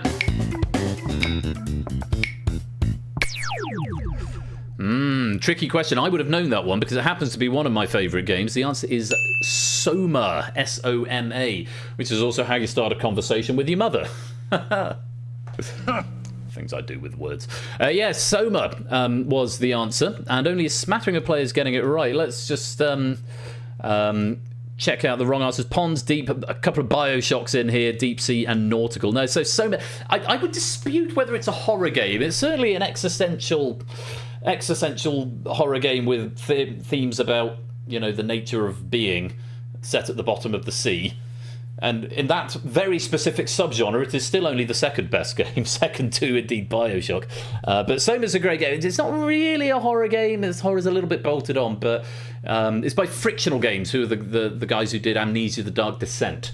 And Amnesia: A Sausage for Breakfast and all those other ones. So it's scary, but I wouldn't necessarily call it. It's more of a science fiction existential sort of game. Play it. It's worth your time. Anyway, sorry, I'm getting carried away and LARPing on about stuff that I like. BC does the best out of that. 8 points, because Clive bid 3 and unfortunately got it wrong. Or Clive bid 5 and got it wrong. And BC bid 3. However it was. 8 points, BC. Matt with the wrong answer and picking up 2. 8 Minky with the right answer and picking up 2. Fetz with the wrong answer and picking up 1. Breaking even for Colin, TVP, Dan and Oni. Stimpson losing the 1 point. Rushme losing the 2 points. Natter with the right answer and losing 2. And Clive with the wrong answer, sadly losing 8 points. Frankenstein only threw up once indeed. So, well, we've got one more question in this round. Let's see if it can make a big difference for you as we put you into groups for the final time. We got Marcini versus Natter, Dan versus Colin, Jonathan versus Oni, Matt versus Ben, Stimpson Zangle versus Fetz, and Clive versus Ape. Okay, your category is food and fashion. 10 seconds to get a bid in from 1 to 5. Time starts now.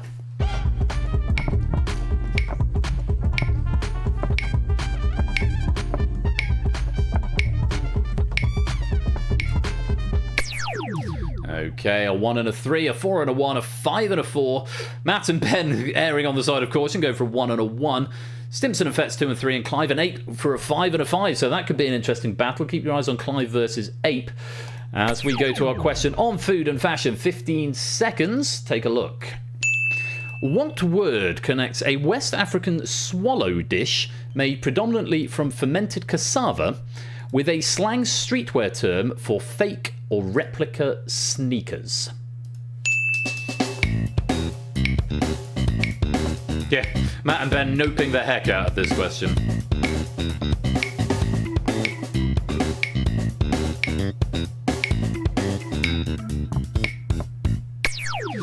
Tricky one to end on there. The correct answer was Foo-foo, either spelled F-U-F-U or F-O-O-F-O-O. It's a sea of red in our studio game. Couple of players getting it right in the audience. Well done to Zeus and Bungle, the only two to get that one right there. Both of them pretty quick as well, so good job. Yes, Foo-foo was the correct answer. There's nothing I need to condone there. Bootleg, Chucks, Forgery, Yellow, Pap, Rabbit, and Noakes, all of those incorrect. So we've got this weird situation where players are getting points for wrong answers, which I love about this. So Colin picks up 3, Marcini picks up 2, Stimpson's Angle and Oni pick up 1, Matt, Clive, 8, BC all breaking even, Rushmead losing the 1, Fetz losing the 1, Natter losing 2, and Dan losing 3. That is the end of the question, and it's the end of the round. Well, let's check out the scores as we go to our final round.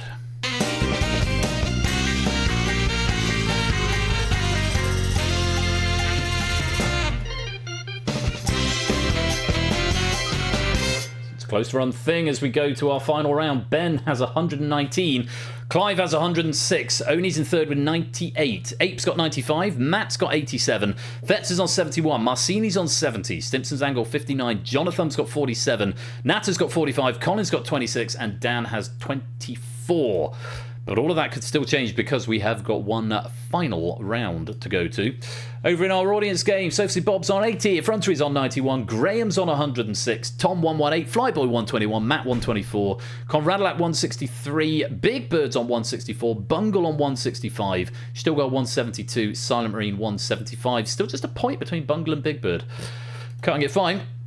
Maxio's got 179, Silver Electron 181, Vertigo's on 211, Cola 219, AB Me 219, Jogging on 228, Zeus up to 6th with 236, Brig down to 5th with 238, Prug's back up to 4th with 243, Dalton's in 3rd with 244, Shapes is in 2nd with 253, but it's an almost runaway lead at the moment for a run with 297. That is the score to beat, but of course, that is only half the story, because as you'll know if you played Google that before, and if you've not, you're about to find out, all of that might not count for very much because we've got one more round. And it's this one.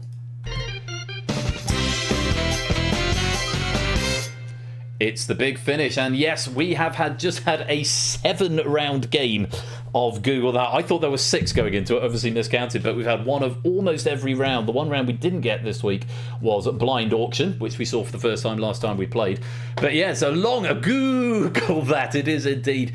And we do finish, as we always do, with the big finish. Here's how to play. Bid from 0 up to your current score based on the category, and then answer the puzzle-based question. Abstention from bidding will cause a default bid of 0. Answer the question correctly, you win your bid. Answer the question incorrectly or abstain, and you lose your bid. Okay, simple as that. It's up to you. And Sam, are you about in Discord and or JR? Because I just want to run something past you. Sam, if I'm DM you... Cool. If I was going to send you a DM...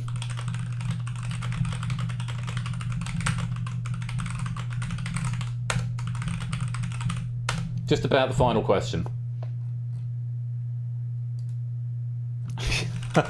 All right, fair enough. All right. Administrative typing noises. That's fine. That's keep it on fire. No. It's just mechanical. So, right.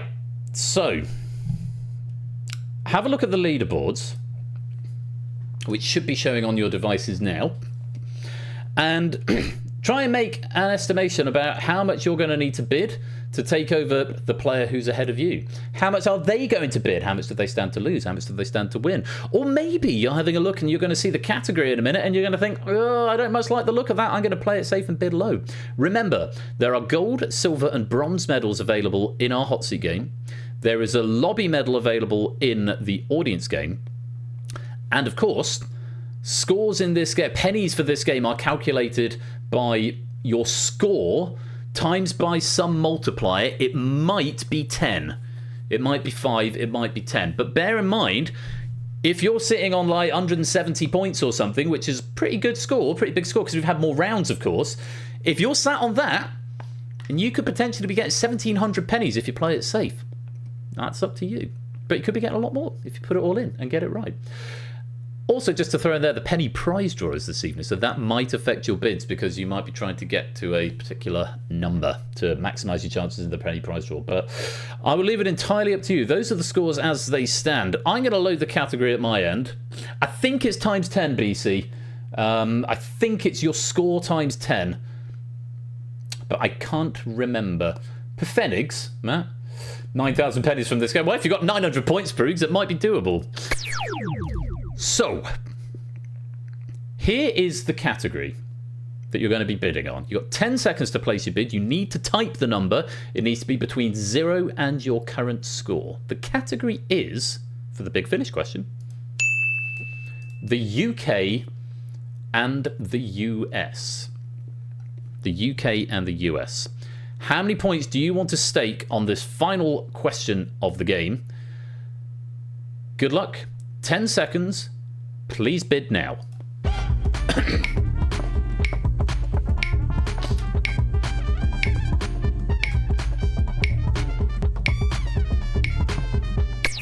Some very interesting bids coming in, because I see all the bids now, and I also see the answers in real time. Poker face on. Okay. Bids are in. Stakes are locked. You've got 30 seconds to work out the question and type in the answer. Abstention will be treated as a wrong answer. Lupine coming in with the raid. Welcome on in, Lupine and Raiders. Lovely to have you here. Lupine, you're just in time for the end of this game of Google That, and I believe you are currently second on the leaderboard. And there's more I was going to say about how the leaderboard is going to work for the penny prize draw, but welcome on in. Right. Loading the question for me. 30 seconds on the clock. I'll read it in full before starting the clock, so you'll have a bit of time to think about it, and then 30 seconds to submit your answer. Might be a little bit of typing that you have to do, so I'll do a steady read of the question. Invert the abbreviation for the manufacturer of the Golf, the Beetle, and the Polo.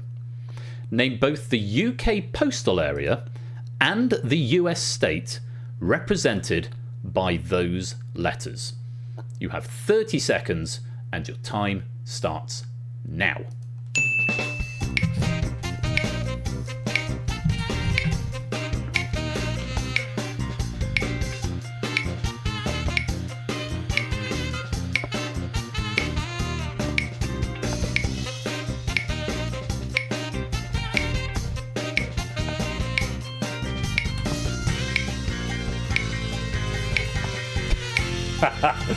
Bungles just messaged me saying, I know it! And then he said something else which I won't say because spoilers. Okay.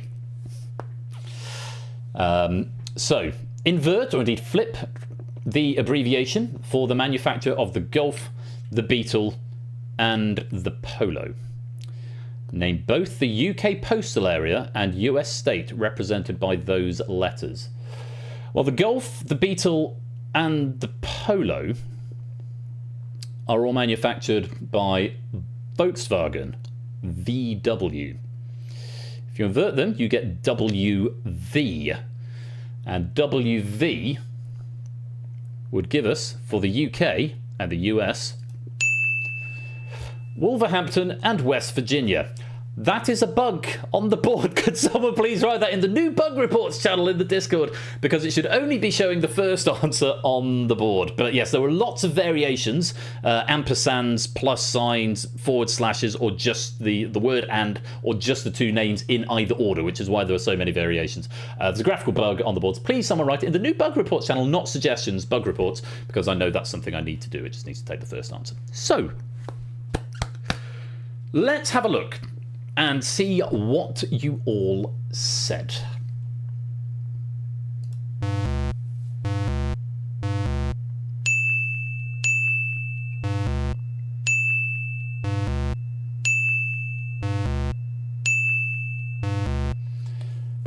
Five versus 7. That's one of the better ratios we've had in this, I have to say. The wrong answers, just to go through them in case you can't quite read them. BC said the beautiful Valley of Wales and West Virginia. That's one of them right, but not the other one. No answer from Arden Fetz. Stimson's angle going West Virginia and West London, so again, one out of the two. Nata went for WV, which was the flip, but then you maybe didn't read the second part of the question properly, because you got the inversion, but you did not get the two places. TVP just going for West Virginia, unfortunately. You did need both parts.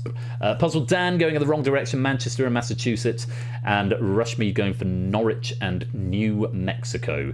Unfortunately, I cannot condone any of those answers, so whatever you bid, you are about to lose it. Now, let's reveal the players who were wrong. Let's reveal your bids.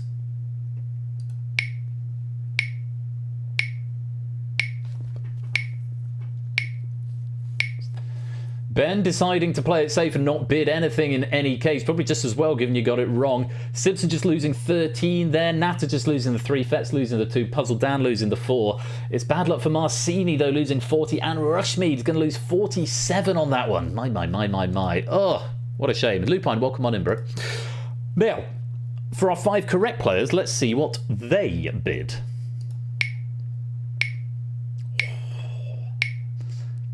Oh, Matt getting it right but not bidding anything. Oh, what a shame. Could have had such joy, but Clive throwing 106 at this question and getting it right. I think we know what that is going to mean, but let's find out as we press the button one more time and reveal those final scores. The fun animation where they do the number bounce because the font isn't uniformly sized.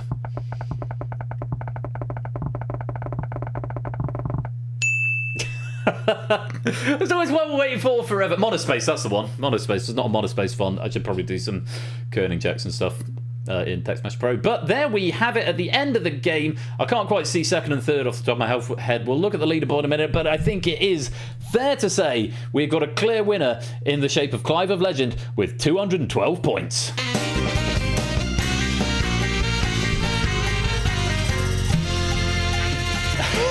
Positive the answer wasn't Waterlooville jogging. Waterlooville comes under the haven't thing, so which is that BN? No. Does it come under the Bournemouth postcode? Oh. Anyway, let's just take a look at the final leaderboard for the final scores. Of course, these will convert into pennies times. I think it's times it by 10, and you get your penny payouts. But Jonathan, I'm glad you've had a good time, bro. Thank you for staying up so late. I'm afraid you don't leave with any points, but you leave with lots of happy memories and lots of new friends, I'm sure. Dan finishing on 20, Marcini on 30, Natter 42, Stimson on 46, Colin 52, Fetz on a very nice 69, Matt finishing in 5th on 87, Ben just missing out on a medal with 119. It's Abe who takes the bronze with 122, just 5 points ahead, claiming the silver is only with 127, but it's a runaway win for Clive of Legend with 212 points. Very many congratulations there, Clive. And over in our audience, yeah, night rush, mate. Sleep well, bro. Catch up with you soon. Over in our audience game, looked like we had a few players going all in. Oh, Tom, Soapsley Bob, Graham, and Sneeze Fick. Is that jogging? Did I say the last one was jogging? Who did I say was jogging that wasn't jogging then? On the last one. I may have mixed jogging up. I think I've said jogging twice now. So I'm getting my avatars mixed up. Anyway, if Runsbury gets 29, Big Bird finishes on 114. Flyboy on 121. Still got 144. Matt 148. Conradlat 150. Silver Electron 156. Who's got the lobby medal? It is my God in heaven, 594. Bungle finishing 12th with 165. Top of the KPX message. He actually messaged the group saying, I know this one and I bid 0. What a shame. What a shame indeed. You could have had such joy. But 165, still top of the KPX group. Silent Marine with 175. Maxio 178. Vertigo 212. Brig on a nicely even 222. Zeus, a very nice round 250. AB Me, a very nice 269. Dalton slips to 5th for 298. Cola claims 4th with 327. It's Prugs in 3rd with 368. Shapes with 406, but it's possibly an all-time record. The lobby medalist with 594 points is Chris Cantrill, aka Arun Aromatics. Huge congratulations to you. Your lobby medal will be added to the medal cabinet. And that is the end of that mammoth game of Google That. It's about an hour and a half we've been playing, probably slightly more than that. Wow. Sam, what a great pack that was. It was so quintessentially Google That. There were 1 or 2 little difficulty spikes in there, but by and large that was just so very fair all the way through, and just really lovely. And I think everyone's had a good time. The impression I get is that everyone's had a good time. I've had a good time. So I thank you very, very much for your efforts, and we look forward to seeing more from you next season. Maybe some more Google That. As I say, I appreciate it is quite a big right, but now you've got the variety of rounds. Maybe there'll be more rounds coming next season. May his well of questions never run. Yes, his well never runneth under. And JR, very many thanks for proofing that as well. Going to the effort of that. I really appreciate your efforts. Right, gang, I definitely need to have a break. I need to go get something else to drink, and I need to let you stretch your legs, get some more snacks and pop to the loo and all the rest of it. During the break, we will be having DEFCON. I won't start it immediately. I'll give you 4 or 5 minutes just to go and sort yourselves out and whatnot. But then we'll be having DEFCON, which has been written by Oni, proofed by Lewis. It is the end of the world. It's all gloom and despair. We've got DEFCON and the Purge to round off Season 21. But do stick around for DEFCON. It's one of my favourite games in terms of vibes, so I really hope you'll stick around to play it. So that'll be starting in about 5 minutes time, so you've got time just to nip to the loo, get some drinks and snacks. So this by Oni, and then we've got the Purge to wrap up Season 21, written by Riff and proofed by me, and it is the last pack of Season 21, and I say it like that for no reason at all. Congratulations once again to all our medalists, particularly to Clive for that gold medal, to Arun for that astounding lobby medal. Massive thanks to Samsa once again for the question pack. And I will see you when game night continues in just a few minutes' time.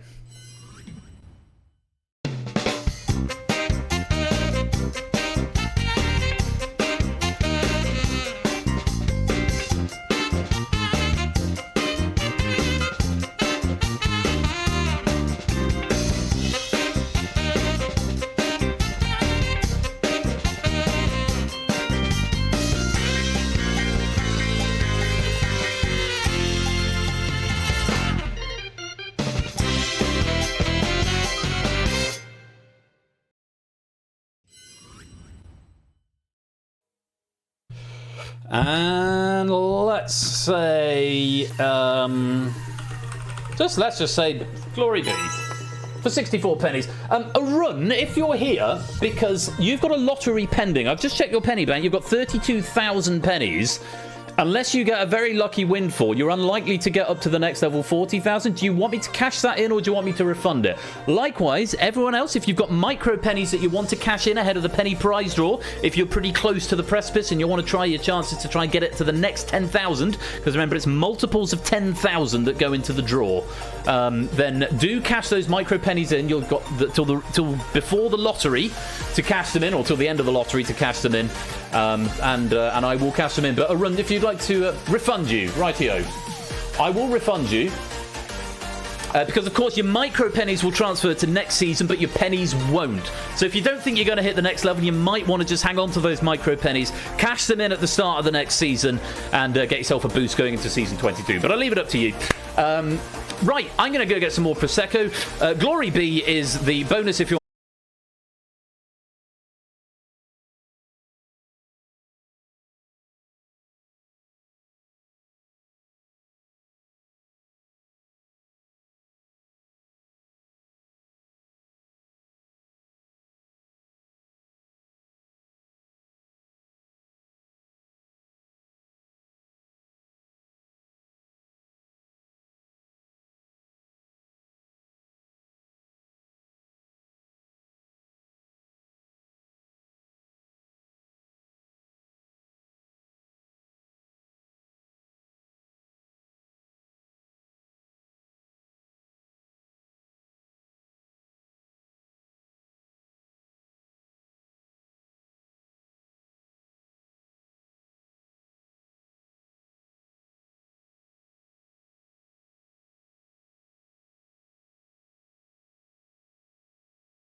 help me fly?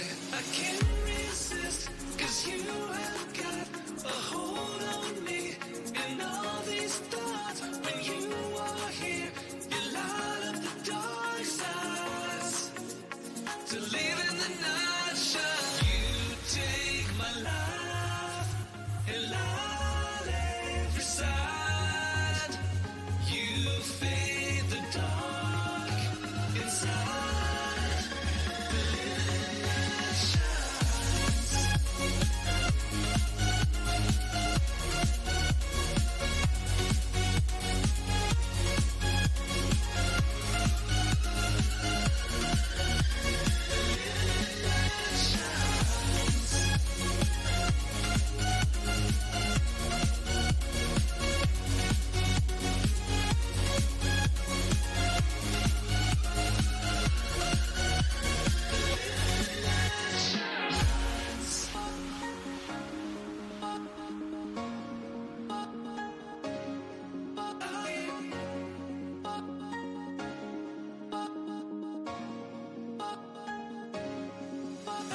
Feeling's gone and I am left alone with a trace of the night on the way back down from the sky where you left my soul. Can you help me fly? I can't resist, 'cause you have got a hold on me. And all these thoughts, when you are here, you light up the dark sides. To live in the night shine, you take my life and light every side. You fade the dark inside. The living night shines.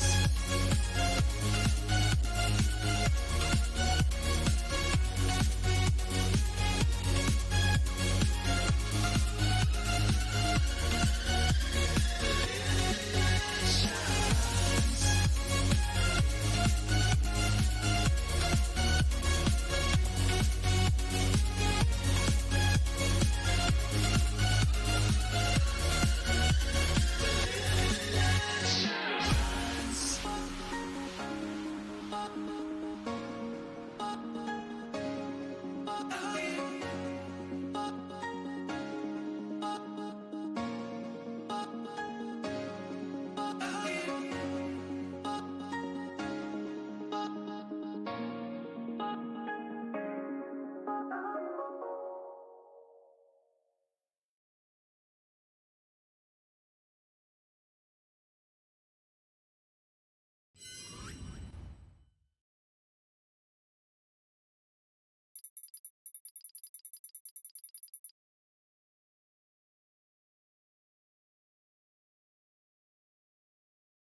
biddy wop me, biddy wop me, ba-doo down.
Welcome back to the second part of this evening's game night, where it's time for the Purge.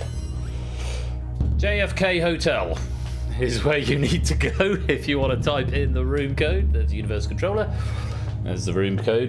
Odie, very many thanks for those DEFCON questions. Ended rather quickly after just 15 questions and a very short DEFCON 1.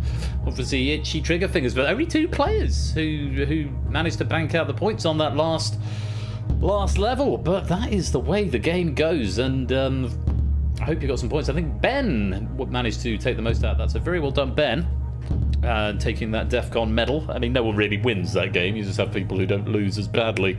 But yeah, lovely stuff. I know you've still got 15 questions in that pack, so if you want to repurpose them for another pack in Season 22, there's a lot of options available. Let me do some yakety-yak about what's coming up. So, first of all, obviously, I'm going on to hiatus after tonight, but if you need your quiz fix in the interim, go and follow Ash the Bash. He's streaming Wednesday and Friday nights, twitch.tv/AT_Bash at 8 p.m. DST. It will be from next week because, of course, the clocks go forward tonight in the UK, so we lose an hour's sleep. But in a rather happy coincidence, the church service I'm playing at tomorrow is an hour later than normal. So it all works out. So it's going to be sort of going in for the same time, really, which is nice. So if you're still on an analog clock, don't forget to set it forward an hour before you go to bed. Yeah, like I say, this is the last stream of the season, so we've got the penny prize draw coming up. Like I was saying just before the break, if you're on like 11,000 or 21,000, maybe hang on to your micro pennies till next season, because those transfer into the next season, but your pennies don't. Okay, your pennies go into the prize draw, and that will be drawn this evening, and you get your face on a ball if you've got at least 10,000. Okay, it's 1 ball for every 10,000 pennies that you have. They'll then be reset, ready for season 22. Which I'm very excited about. I think I've taken about 5 streams off, so two full weeks, and then the following Thursday. And I'm back on Saturday, the 18th of April is the plan. Now, I've got big plans for season 22. Apart from all the new formats that we've seen over the last season, such as DEFCON came at the end of season 20, but Apex, which is new, obviously the Drain, which I've been trialing. The plan is to do a tournament of the Drain next season, so keep your eye out for the application form for that. Do pop yourselves into the Discord if you're not there already. That's coming. I've got a new format that I'm workshopping now with some people in the new Format Factory channel of the Discord. Work entitled The Accumulator. That's probably going to change, but I've posted the brief for that format. So if you're interested in, I decided rather than just spring it on you randomly, if I actually am a bit more transparent about the process, maybe that'll help me manage the feedback a bit better, and hopefully reduce it, because it'll come up during the creation process. That's my theory on it anyway. So if you're interested in that, then do come and have a read of it. And of course, question writers, we've got the QForge, which has now been rolled out. QForge, that's the other thing.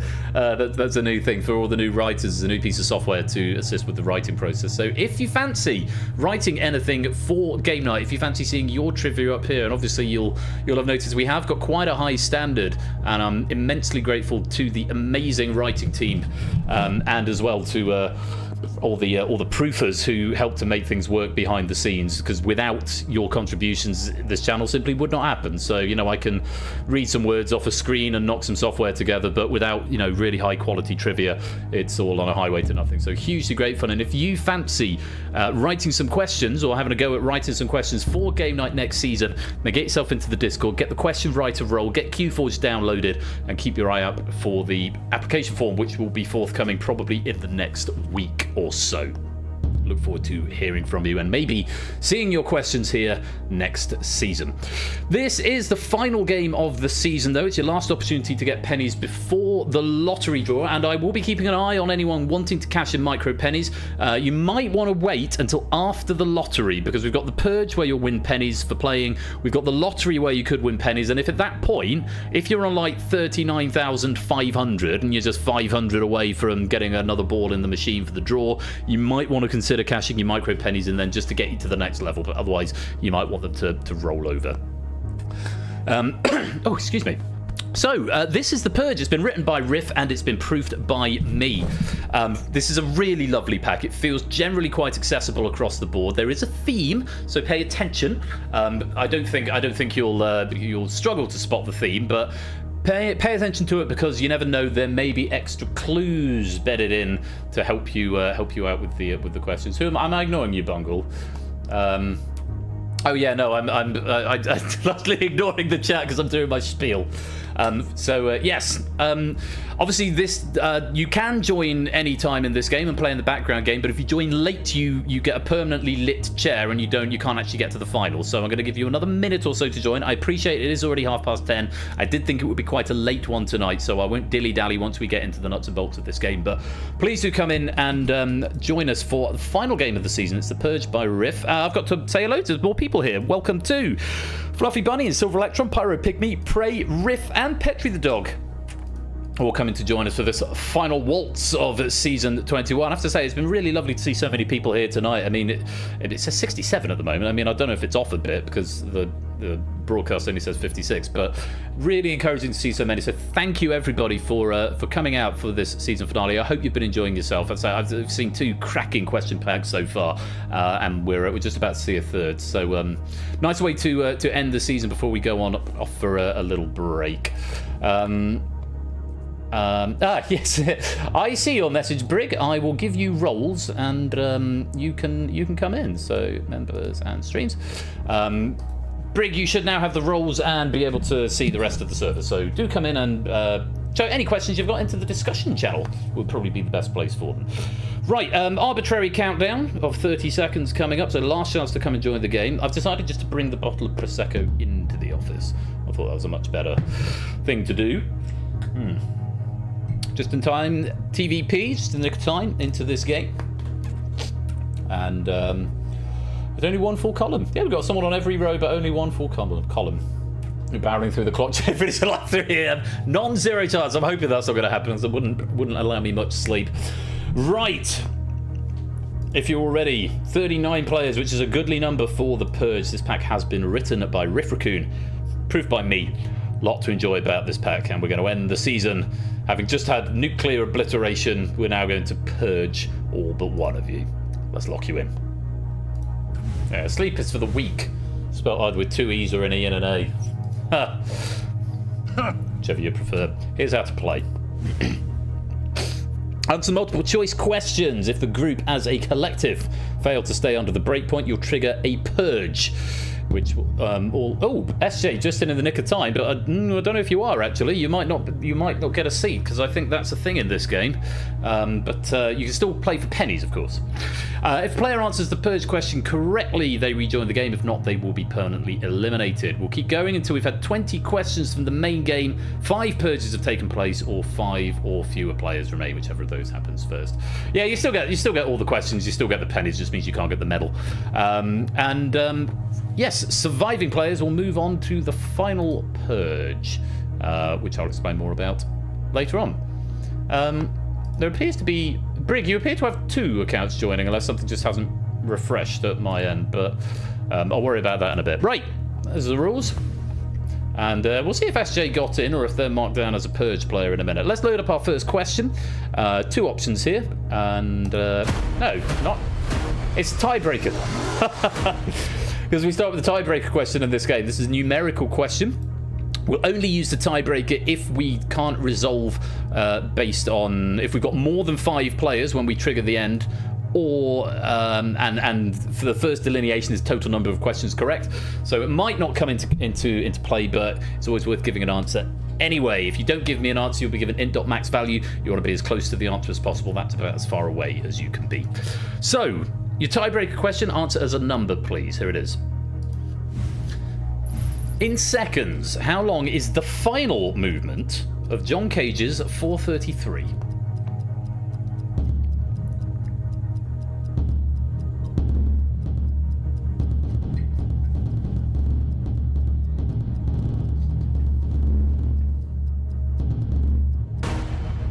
Time. Correct answer. It's 100 seconds. So this is a sort of experimental fairly well-known avant-garde piece of music called 433 by John Cage, which is effectively 4 minutes and 33 seconds of silence. 433 in seconds is 6, 12, 18, 20, 273, which of course, as I'm sure we all know, negative 273 degrees Celsius is absolute zero. So that was the reason for going 4 minutes and 33. But what I didn't know until I came to proof this is that it's divided into 3 movements, lasting 30 seconds, 2 minutes 23, and 1 minute and 40 seconds respectively. All of it total silence. Riff saying, I once saw a performance of this played by a trio of cello, flute, and timpani. The flautist switched to saxophone for the last 2 movements, which seemed terribly avant-garde. Yeah, so that's your answer. It's 100 seconds. 100 seconds of silence for the final movement. So however close you got to that, that's... Did say cover it? I wish they had. So we're going to start with the breakpoint at 50%. And let's see if we can stay under that collectively. Here's our first question. Options are 28th of March, 29th of March. What date is the finale of Season 21 of Game Night?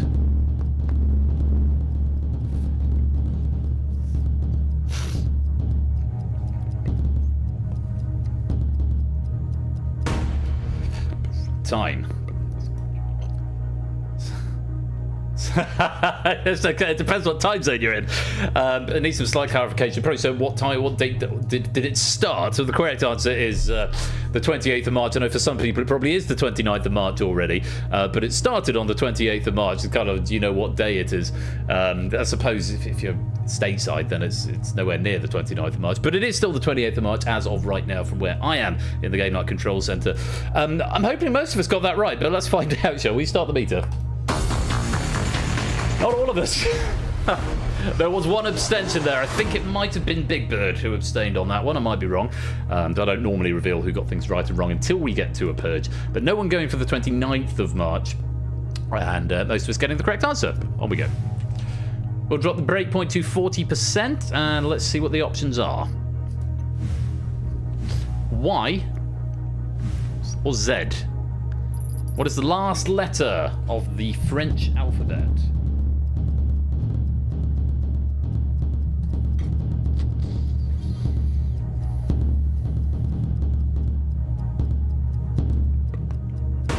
Time.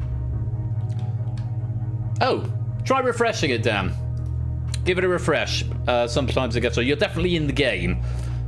You might just need to refresh and reconnect to the build. So press F5 and see if it comes good. That probably doesn't help if you're in a low signal area. Correct answer. It's Z. It's the same as in English, just with some diacritics thrown in sometimes for fun and confusion. Yes, it is Zut alors or Voulez-vous coucher avec moi? It has lots of Zs in it, but yes, definitely Z. 40% the breakpoint. How many were wrong? Start meter.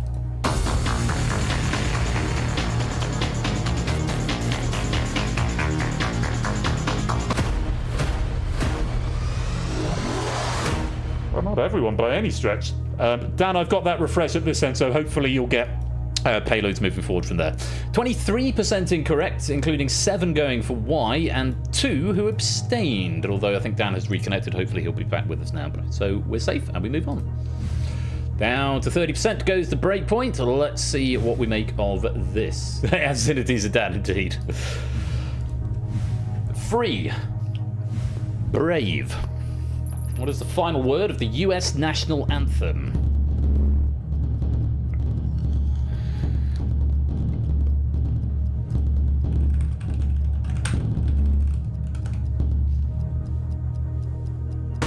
Time. Correct answer. It's brave. And the rocket's red glare, the bombs bursting in air, gave proof through the night that our flag was still there. Oh, say does that star-spangled banner yet wave, or the land of the free and the home of the brave. Although apparently for the longest time, Riff thought the first word was for, not or. This is in for the land of the free and the home of the brave, but it's or as in over the land of the free and the home of the brave. I actually don't hate the US national anthem as far as melodies go. Yes, of course. God save our grace was ours, which is fairly dreary. We adopt Jerusalem. It's our unofficial national anthem, which is much more rousing. Anyway, Brave was the correct answer. Breakpoint's 30%. How many were wrong? Start the meter.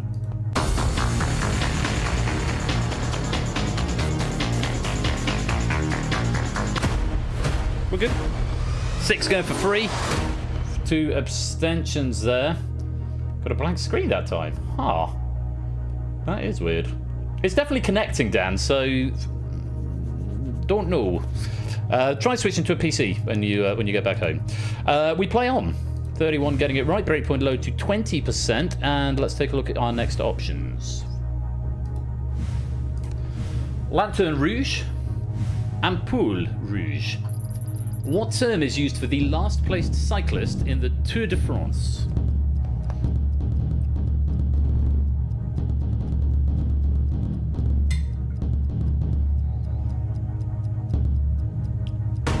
Time. Let's say this is a question I didn't know the answer to.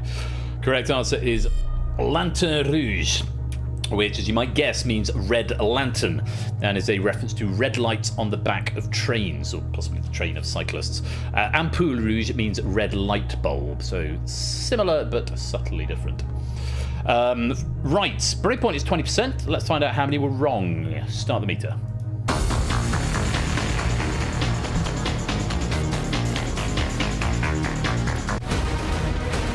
We've triggered it, but not by much. Only 6 incorrect and 2 abstentions. The breakpoint of 20% has been triggered by just 21% of players. If you are amongst the 31 players who said Lanterne Rouge, then you get a buy. Though you may answer this question. It is worth pennies at the end of the game, but obviously you don't have to answer to play for your life. But for the 8 players who are either wrong or abstained, you must give me a correct answer to this question inside 20 seconds. A full answer is required, or you will be summarily purged. Well, let's find out who is in purge number 1.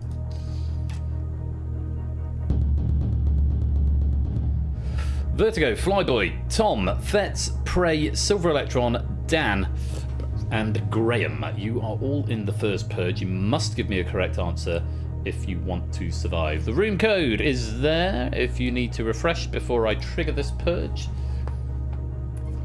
Conrad, oh, you've just joined the game. Cool. So you get to answer this question, but you're going to be sort of soft purged anyway. Okay, good luck to all 8 of you. Here is the question. Which 2 words complete this opening line from episodes of Star Trek the original series? Space the blank.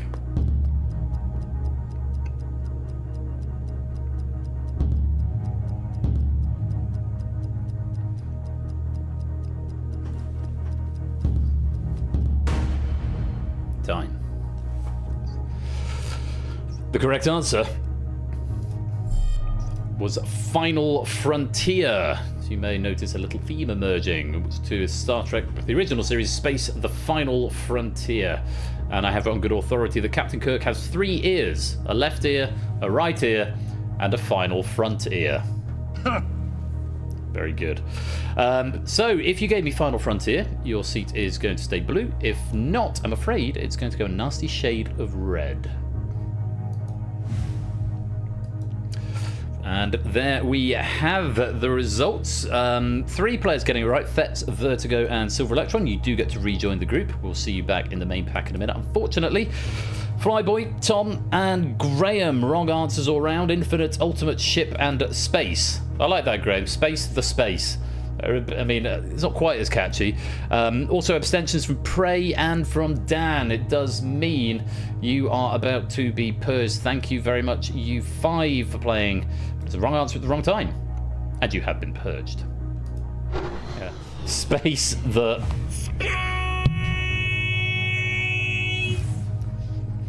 We reset the breakpoint to 60%, so you get a fresh slate, and we're back to the main game. Multiple choice questions, and here's your next one with these options.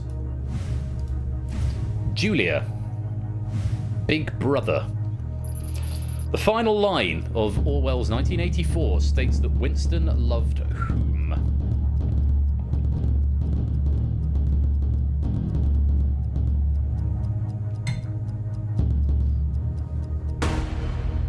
Time. Correct answer. Winston loved Big Brother.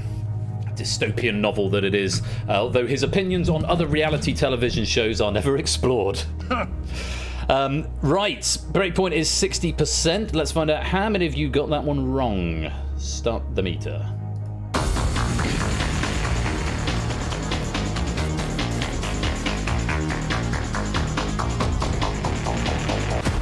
Yeah, we're good. 10 going wrong, no abstentions there. 24 players getting it right. I won't tell you, I won't spoil because I don't let on whether players got it right or wrong. But I won't tell you whether I was delighted to see as my log comes in, it says the player name and then the answer they said. I won't tell you if I saw Big Brother, or if I saw Big Brother Julia. I won't say either way, because whether it was a delight or a disappointment to me. I won't say. I won't say either way. We've avoided a purge, we move on. Breakpoint low to 50%, back to where we started. Still 34 players in live play. We're going to what the options, 3 options now per question. Let's take a look at them. 100 meters, 200 meters, 4x100 meters relay. In what event did Usain Bolt win his final Olympic gold medal?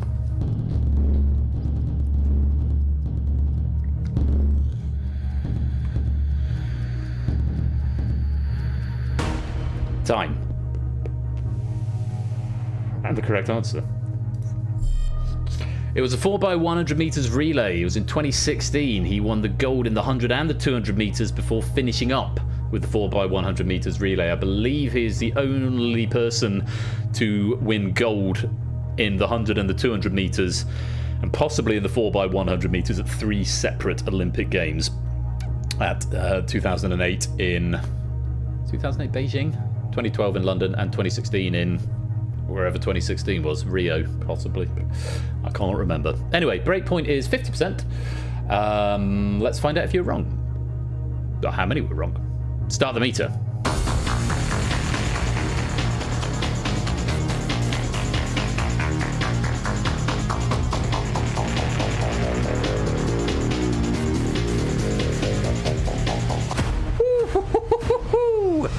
That was close. A bit scary, wasn't it? 47% were incorrect, no abstentions there. 4 going for 200, 12 going for the 100 meters, but 18, enough of you getting it right to avoid that purge. That was jolly close. I think one more player wrong and you would have tipped it over. But we survive, we go on. Breakpoint low to 40%. And let's take a look at our options for our next question. Forever, never ever, everywhere. What was the Spice Girls' final studio album?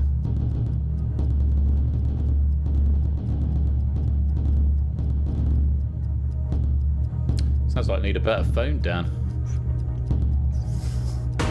Time.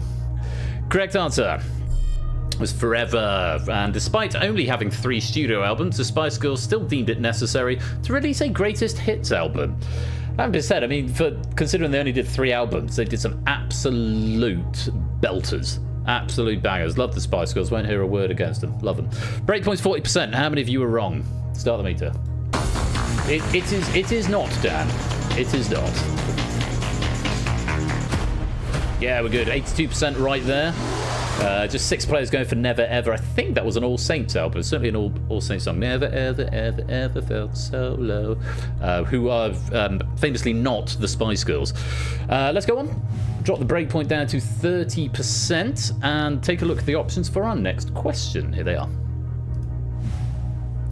Helmut Schmidt, Gerhard Schröder, Helmut Kohl. Who was the last Chancellor of West Germany?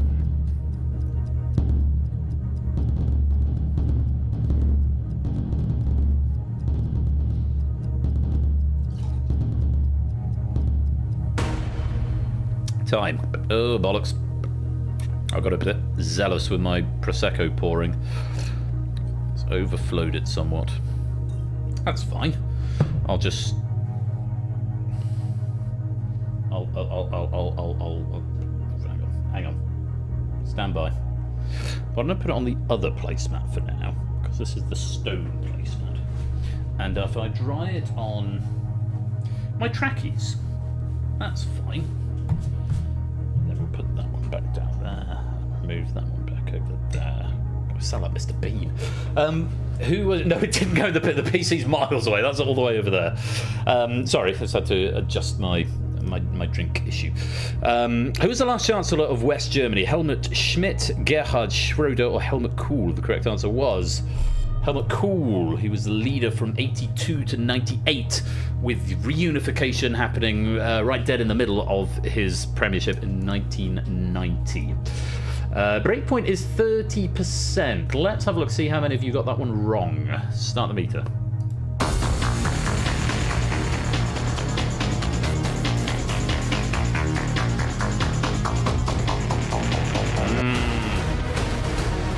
Broken through quite substantially, I'm afraid. 59% incorrect, just 14 getting Helmut Kohl. 10 each going for Schmidt and Schröder. No abstentions there, but 59% incorrect, which means we're going to have 20 players in this second purge. For the 14 who got that one right, you can still answer, but you don't have to. For the 20 who got it wrong, I'm afraid you're fighting for your lives. Let's find out who you are. AP Me, Bungle, Vertigo, Brig, Matt, Pyro, JR, Dalton, Silent Marie, BC, Natter, Fetz, Rushmead, Fluffy, Wallyback, Prugs, Effrontery, Silver Electron, Petri, and TVP. You are all in Purge number 2. Wishing you the very best of luck. Full answer required. Here is the question. What name is shared by a completely flat stage in the Super Smash Bros. Video game series and a horror movie franchise about the inevitability of death?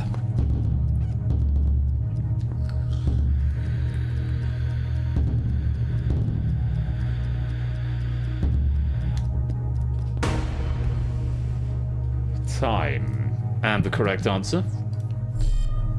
Final Destination. So we've had Final Frontier and Final Destination as our Purge answers. Lots of questions about last things and final things. What would it be in the finale? Have you picked up on the theme yet? If not, I've just spelt it out for you. According to Riff, he was originally going to ask about infamous deaths in the Final Destination series, so we watched a YouTube video about them, and now wishes that they hadn't. Final Destination was the answer that we wanted, and if you gave me that, then you're going to go blue. If not, I'm afraid you're going to go red. Yes, not everybody, but a good number, a good healthy number getting that one right. But unfortunately, Flatline, Underworld, and Flat Zone are all incorrect answers, and there were a handful of abstentions in there as well, I'm afraid. Bungle, Vertigo, Pyro Pygmy, Fetz, Rushmead, Fluffy, and Prugs. It is a wrong answer at the wrong time, and you have been purged. 14 down, 27 players still alive, 70% on the breakpoint. If you have been eliminated, you can, of course, continue to answer questions and chip into the game, but you still get pennies for them. They're all going to add up towards a penny prize draw, which will be happening in about 40 minutes' time. So do continue playing the game. Let's go on. Breakpoints at 70%. And 3 options for our next question. Zimbabwe, Zambia, or South Africa? Which country's top-level domain comes last alphabetically?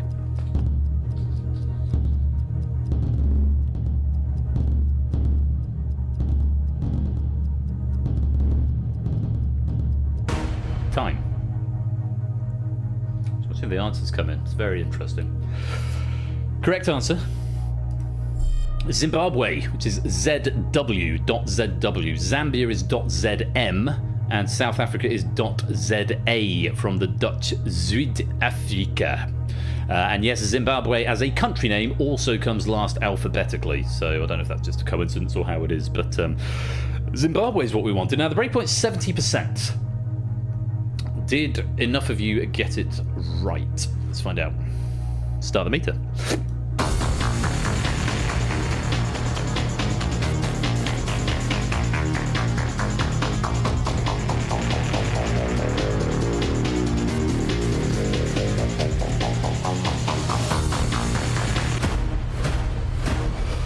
Blimey, you like to live dangerously. Just 12 getting Zimbabwe, 9 going for Zambia, 6 going for South Africa. So there were more people who were wrong than were right there. But the breakpoint being 70% just comes in within tolerance, and we survive. Few indeed. On we go to the next question. 60% is where the breakpoint sits now. And 3 options, which are Northwest Territories, Yukon, Nunavut. Which of Canada's territories was the last to officially join Canada?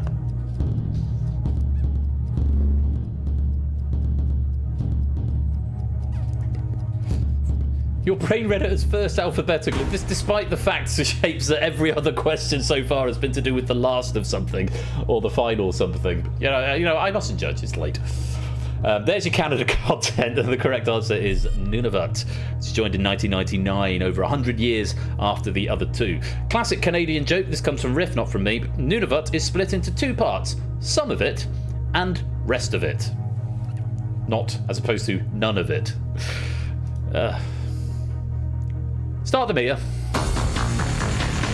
Breakpoint 60%.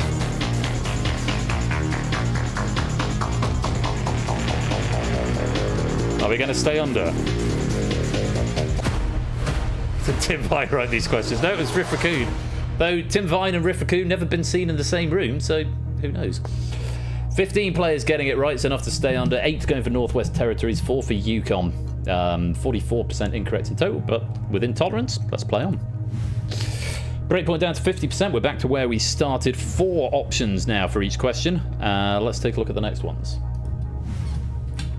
Airbud 7th inning fetch, Airbud World Pup, Airbud Golden Receiver, or Airbud Spikes Back. Excluding the upcoming Airbud returns, what was the final installment in the main Airbud movie franchise?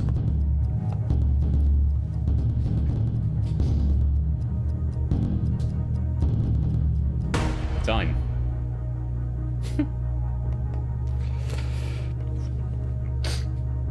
Alright, Rushmead, no worries. I know you've not said it in the chat, you've said it on my phone, but have a good sleep, bruh. The correct answer: Airbud Spikes Back. So if you've not seen it, Airbud centers around each one centers around a different sport, as indicated by their puntastic names. Along with the original basketball, Spikes Back features volleyball, Golden Receiver features American football, World Pup features soccer, 7th Inning Fetch features baseball, and a raccoon. And some of you will be relieved to hear that this is the only raccoon reference in the entire quiz. So it's not a riff pack until we've had at least one passing raccoon reference. I've only seen 2 of the Airbud films. The first one on Golden Receiver, which I believe was the second. Although with having another one, it's coming back. I mean, the first one was like 1996. I mean, that is either a very old dog or potentially not the same one. The breakpoint is 50%. Let's find out. Was it 60%? 50%, I think. Let's find out how many were wrong. Start me here. 50%. Breakpoint. Oh, it's kids. Ah, very good.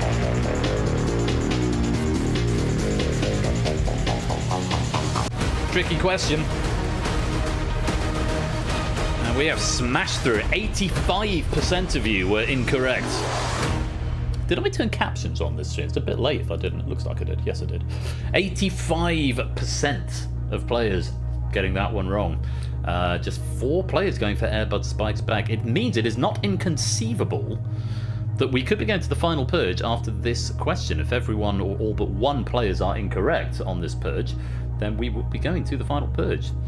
2 going for Golden Receiver, 11 for World Pup, and 10 for 7th Inning Fetch. So it might be quick to say who's not in this purge. But I'll tell you who is. ABME, Colin, Brig, Matt, JR, Cola, Dalton, Samster, Silent Marine, Stimpsters, Angle, Stilgar, Matt the Ref, Oni, A Run, Ape, Woollyback Jogging, Your Front 3 Shapes, Toot, Silver Electron, Petri the Dog, and TVP. You are all in this 3rd purge. Who's not in it? Natter, Conradalac, Lupine, Maxio, and possibly one more, Ben up there. Yes, if you don't get a name when I hover over you, it means that you were a late entrant, and it's a bug I'll fix. So, remember the theme that is running through this pack is all I'm going to say. Good luck. Here is the 3rd purge question. Which video game begins with the text, "The world is veiled in darkness, the wind stops, the sea is wild, the earth begins to rot"?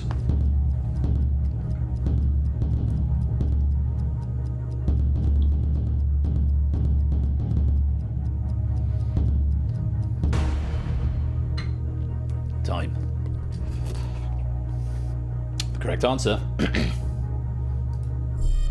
Took the bait, 8 Minky, did the right thing. It's Final Fantasy. Specifically the opening to the first Final Fantasy. So also except Final Fantasy 1. Now, I do have a note here, but I might not be able to do anything about it. It says, do not accept any other Final Fantasy game. I've checked this myself, but maybe if a player specifically claims their answer is valid, it could be quickly verified. I mean, as it happens, this is one of my older builds. I don't actually have an uncondone button. As far as I can see, and I'm not going to call out who it is, there is one who has put a different ordinal after it. I'm not going to penalise them because the substance is still there, and I don't want that player, if you know it's you, I don't want you to throw a question and force yourself out of the game. I'm gonna be lenient on this occasion, not least of all because it's my software that is at fault here. So technically, it's only the first Final Fantasy and not any others, but yeah, I'm gonna let that slide. Let's find out who was right, who was wrong. Few red chairs there coming up for Dalton, Silent Marine, Matt, a run, jogging, and TVP. Matt, last Christmas I gave you my heart. Reasonable guess. Jogging, Dark Souls, not a bad guess. A run go for Last Battle, so it's at least on theme. A TVP go for The Last of Us. So these are all very logical guesses. Unfortunately, not the ones we were after. Most players surviving that, but I'm afraid for you, 1, 2, 3, 4, 5, 6 players, it is a wrong answer at the wrong time. And you have been purged. Last of the Summer Wide, yeah. Yeah, final and last, but yes, the Purge questions do appear to be having a final theme about them, the first word being final. Anyway, breakpoint's back up to 80%. We've lost about half the players, 21 still in, 20 having been eliminated. Let's go to our next question. 4 options even, and here they are. Russian region, US state, nuclear physicist, US laboratory. With atomic number 118, who or what is the last element in the periodic table named after?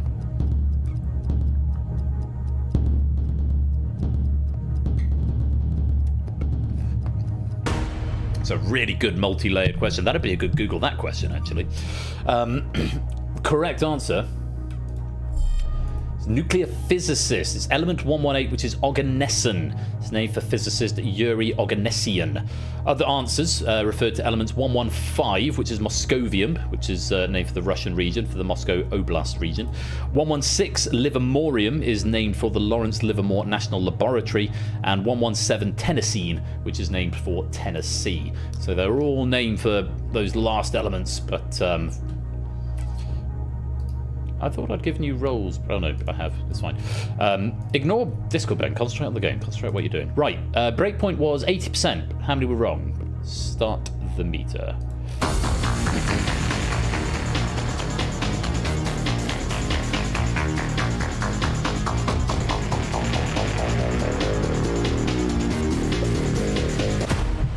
We're good. 43% incorrect there. 4 going for Russian region, 2 for US state, 3 for laboratory, and 12 getting the correct answer. No abstentions, and we play on. Breakpoint drops to 70%. And another 4 options for you. Here they are. Great 8. Elite 8. Ultimate 8. Power 8. In NCAA's March Madness basketball tournament, what round immediately precedes the Final Four? More US sports, yay. Time. Correct answer. It's the Elite 8. In March Madness, a popular activity is trying to predict the winners of every matchup. The fun fact, if you picked up random, your chances of predicting every game correctly is less than the chances of finding a single grain of sand from all the sand on Earth. So that's, encouraging, isn't it? But I can imagine it'd be quite a windfall if you did get it right. Breakpoint is 70%. How many of you were wrong? Start the meter. We're in 1 snooker content for each season to bounce out next season. Good plan, Shapes. I like that very much. Love snooker content. Yeah, we're good. 33% wrong there. No abstentions. 1 going for Great 8, 2 for Ultimate 8, 4 for Power 8, and 14 for the correct answer, Elite 8. Very well played. We move on. Down to 60% breakpoint. Still 4 options per question, 21 players in live play. Let's take a look. Apocalypse of John. Apocalypse of George. Apocalypse of Paul. Apocalypse of Ringo. Which of these is another name for the last book of the Bible?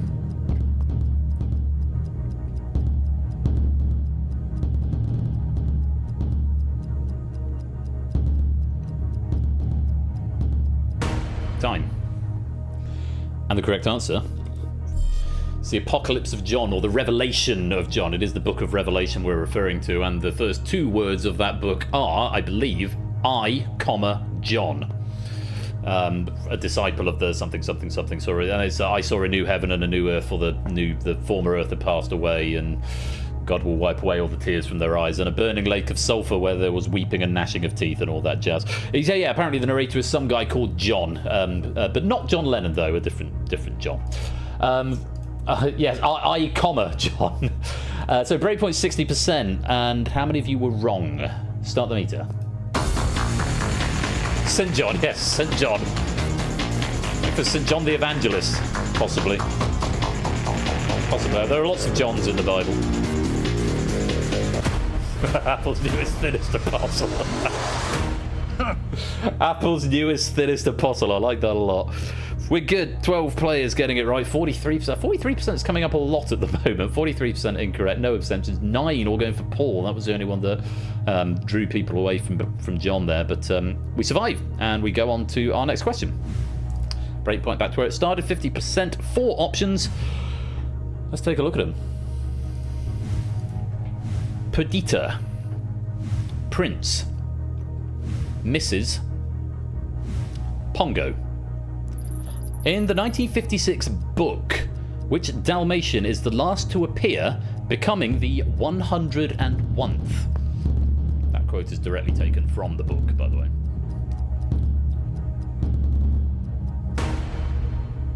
Time. Correct answer. It's Prince, who doesn't feature in the film, neither the live action nor the Disney cartoon. The book features 2 pairs of adult Dalmatians and 97 puppies, which the observant of you will realise is not 101, with Perdita's lost love Prince showing up at the end. Now, the 1961 Disney movie has 99 puppies, and true story from Riff here, I once lost a point on a pub quiz because they asked how many of the Dalmatians were puppies, and they wouldn't clarify if they were asking about the book, which has 97, or the movie, which has 99. This was about 15 years ago, and I am definitely 100% totally over it by now. Did you use this as your own personal therapy, Riff? I think that's a perfectly good use of this space here. I was once at a pub quiz where I had an answer marked wrong because I put down, it was like, what is the first Indiana Jones film, and I put down Raiders of the Lost Ark, and they marked it wrong because they said it was Indiana Jones and the Raiders of the Lost Ark, which A, is not the case, it is just called Raiders of the Lost Ark, and 2, it showed intent, and they marked me wrong. I think we lost by like 2 points or something, so it didn't make a difference on the win, but honestly I could have burnt the pub down. I was absolutely fuming. Anyway, sorry, I'll use it as my own personal therapy session as well. The breakpoint is 50%. How many of you got that one wrong? Let's find out. Start the meter.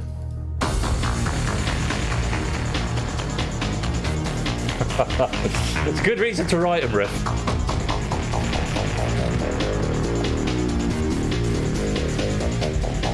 Ooh, I'm afraid we've triggered it. 67% were incorrect there. There was 1 abstention in that, 4 going for Perdita, 3 for Mrs. and 6 for Pongo.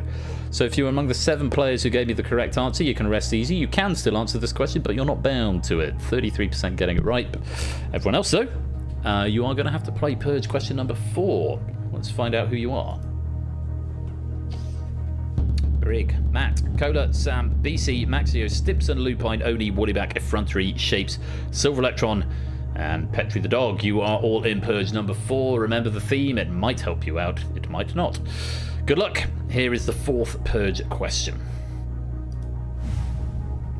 Which December 1986 UK number 1 had lyrics inspired by David Bowie's Space Oddity?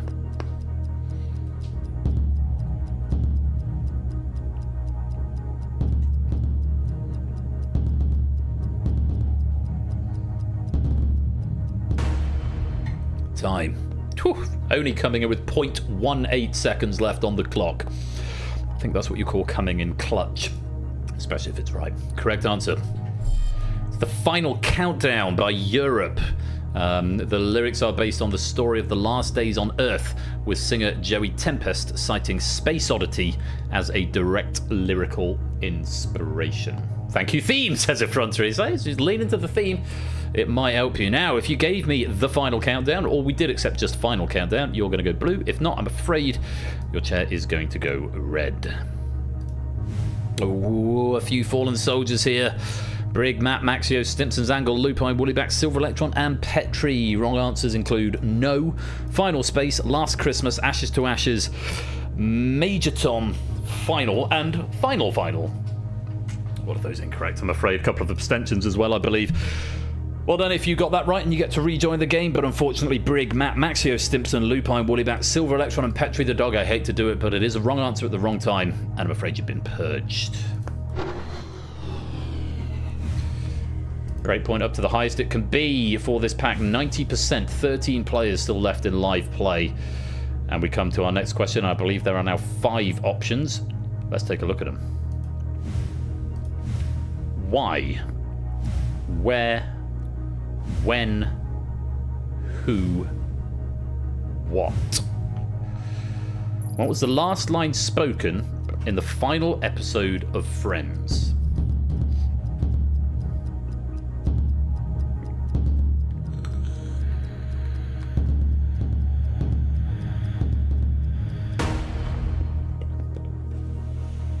I happen to agree with you there, Bungle, that it is overrated, but I am amazed that a question like that has never come up before, because that is a great quiz question. It's funny as dysentery. I mean, I'd rather watch an episode of Friends than see blood in my stool, but yeah, it's not my favourite show. The correct answer, for what it's worth, is where. It's as the group leave, they go for one final cup of coffee, and Chandler utters his final sarcastic line. It's somewhat bookends the series, because I believe Chandler also had the first joke in the first episode, so it sort of bookends it quite nicely. And yes, rest in peace, Matthew Perry. Where was the correct answer? Breakpoint's 90%. It's pretty high. Let's find out how many of you were wrong. Start the meter. With the blood in the stool.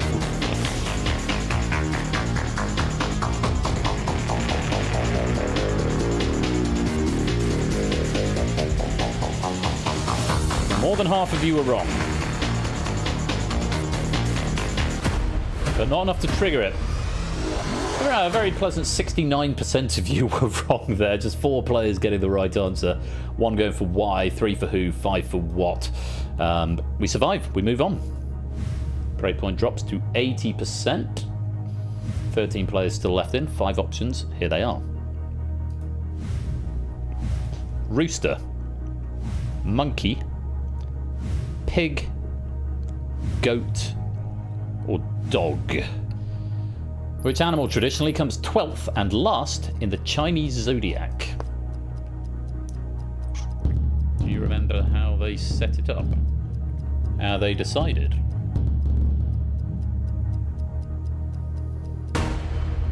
Time. Correct answer. It's the pig. Now, according to legend, the story of the Great Race describes the animals having a race to decide the zodiac order, and the clever rat rode on the ox's nose, jumping off at the end in order to win. Now, I can't imagine an ox. The ox is obviously second then, the rat was first, but I can't imagine an ox being faster than, say, Dexter. Maybe they had a very slow old Labrador as the dog. That's why the dog didn't win. My dog's much faster. It certainly wasn't a whippet, was it? Anyway, the breakpoint is 80%. Yeah, Taskmaster for animals. Now I've watched a few episodes of Taskmaster, I feel like an expert. Still not finished series 1 yet, but yeah. Anyway, pig was the right answer. Let's find out how many of you were wrong. Start the meter. 80% is the breakpoint.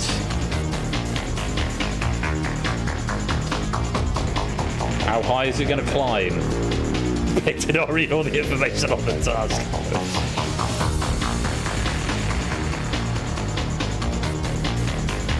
Yeah. Let's getting a bit scary there, but we've same numbers, 69% incorrect again. If you do that on the next question, then it's going to be really squeaky bun time, but you'll still avoid it. 4 players going for pig, 1 for goat, 2 for dog, 4 for monkey, 2 for rooster. We'll drop it. 70%. 5 options. 13 players. Options are Wheel of Fortune, The World, The Devil, Judgment, The Sun. Featuring as card number 21, which is the last major arcana in a tarot deck.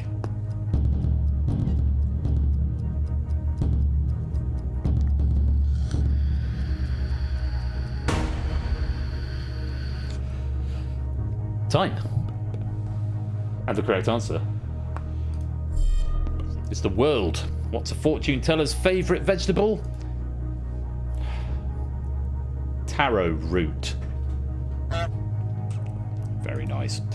The World is the answer. We had a major arcana pair of questions at OQL this weekend, actually. Either in the main or the friendly, I forget which. But yeah, I still know nothing about it.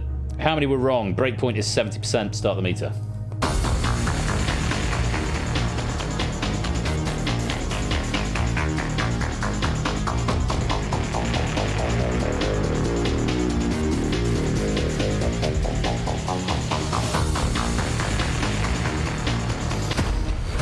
Avoided it. 5 getting it right. 62% incorrect that time. 6 going for Judgment, 2 for the Sun, 5 for the World. We go on to another question. We lower the breakpoint to 60%. If you hit your 69% now, you're definitely busting through. If you hit 62 again, you're busting through. Let's see what the question brings. 5 options. Here they are. Suspects. Mine. Kid. Friendship. Paris. What is the final word spoken in 1942's Casablanca?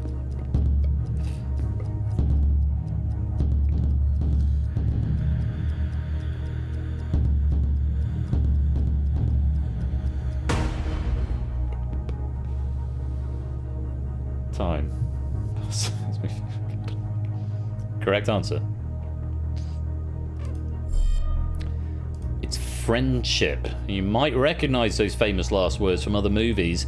It ends with Rick saying, "Louis, I think this is the beginning of a beautiful friendship."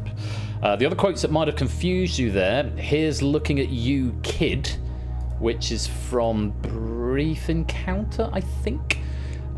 We'll always have Paris, which is also Brief Encounter. Of all the gin joints in all the towns in all the world, she walks into mine, which is not Brief Encounter. And round up the usual suspects, which is possibly The Usual Suspects. I haven't seen The Usual Suspects for about 20 years. One of them is Brief Encounter, one of them is Casablanca, and the rest I don't know. And I've got it in my notes. Shamefully, I didn't look up the others, but I did know that here's this beginning of a beautiful friendship. I went to watch that clip. It is the last line of the movie. Oh, they're all from they're all the last line in Casablanca. Are they? Are they actually? The gin joints one is Casablanca. You know what? I'm going to start the meter. 60%. They can't all be the last line. Are they all Casablanca? Oh. Well, I thought one of them was surely Brief Encounter. Well, fuck, everyone correct. We were looking for the final spoken word, and I'm afraid I can't mark you all correct. 85% of you were incorrect. Most of you actually they're going for "Here's looking at you, kid." 5 going for kid. 1 going for mine. 5 going for Paris. Oh, Paris also splitting the wrong answers. Just 2 going for friendship. And those 2 were Sam and Natter. So those 2 won't be in this purge. And what a shame you've denied. What a shame. What a shame you've denied Riff the perfect purge pack, because that was question 19 of a possible 20. We're going to wait and see what the result of this purge is, but let's see who's in it first of all. AB me, Colin, JR, Cola, BC, Stilgar, Oni, Ape, Effrontery, Shapes, and against all odds, Toot as well. So, Natter and Sam, you are not yet guaranteed into the final. It will depend entirely on how many players survive this purge. I desperately want only 3 players to survive, because that'd be the closest we've come to a perfect game for a while, and I can say it now because it can't happen, but it would be good to get 2 out of 3 criteria. Full answer required. You remember the theme. Here is the 5th purge question. Featuring hits including Spitting Games, Run and Chocolate, what was the 2-word title of Snow Patrol's 3rd studio album?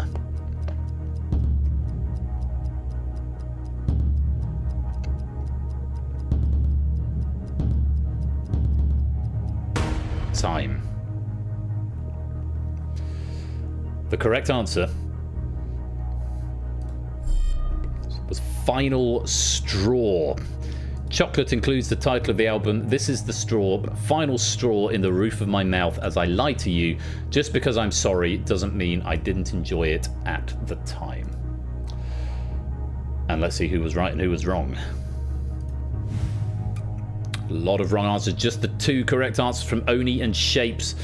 Goodbye from Toot. Final farewell from Still Got Good Guess. Final dance from JR. Good guess. Final message from Effrontery. Finale from Colin. The final from Cola. Final one from Ape Minky. And final words from BC. All very good guesses that could very reasonably have been the correct answer, but unfortunately we did need final straw, and it does mean AB Me, Colin, JR, Cola, BC, Stilgar, Ape Minky, Effrontery and Toot at this last hurdle. I'm afraid it's a wrong answer and you have been purged. And there is everyone's favourite klaxon, apart from the one in the mole. And we have got our 4 finalists. We were very, very close to having a perfect purge pack there, Riff. We had 4 players left instead of 5. 19 out of 20 questions, but we did get through all 5 purge questions. So, off by, you must have been a programmer in another life. Because, yes, very, very close to a perfect purge pack. But we have got Oni, Natter, Shapes, and Sam as our finalists. Let's press the reveal finalists button, even though we can already see them. I need to press that button anyway. Let's just look at the leaderboard, see how everyone got on in terms of questions correct. This is out of 19. This is just the main game questions, so this doesn't count your purge questions, this count. But we can see Sam on 15, Oni on 11, Natter on 10, Shapes on 9, Ben 15, Toot 15, Ralph 13, Fluffy Bunes on 12. So some good scores there from players, but it does come down to how many purges you survived. So we've got 4. Oni, Natter, Shapes and Sam. 3 more questions this season. Let's go to the final purge.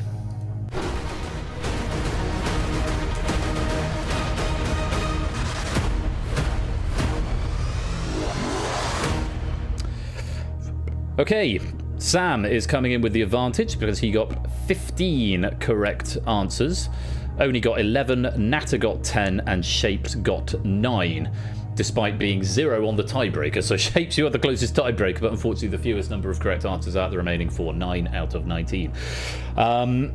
So that means Sam has got the power of control at the beginning. A quick reminder of how this works. You're shown half a question, and based on that half a question, you have to choose to either play or to pass. If you're going to pass, you have to tell me who you're passing to. If you pass and they are wrong, then they are eliminated. If you play and you are right, you can pick someone else to eliminate. However, if you play and you're wrong, or you pass and they are right, you will eliminate yourself. You will, of course, see the full question before you have to commit to an answer, but you only see half before you have to decide what to do with it. There has been a theme running all the way through the game. May or may not continue into this final round. But Sam, as the strongest player in the main game, you have the decision of whether you go first or last. As is somewhat traditional, Sam is choosing to go first, which means he will have the choice of whether he plays the first question. We'll then go to Oni, to Natter, and to Shapes. Think about how you want to play this, and good luck to all 4 of you. Sam, based on half a question, decide whether you're going to play or whether you're going to pass. The theme is last. Why did you go last? Goodness me. Sam, half a question. In space travel, which prime number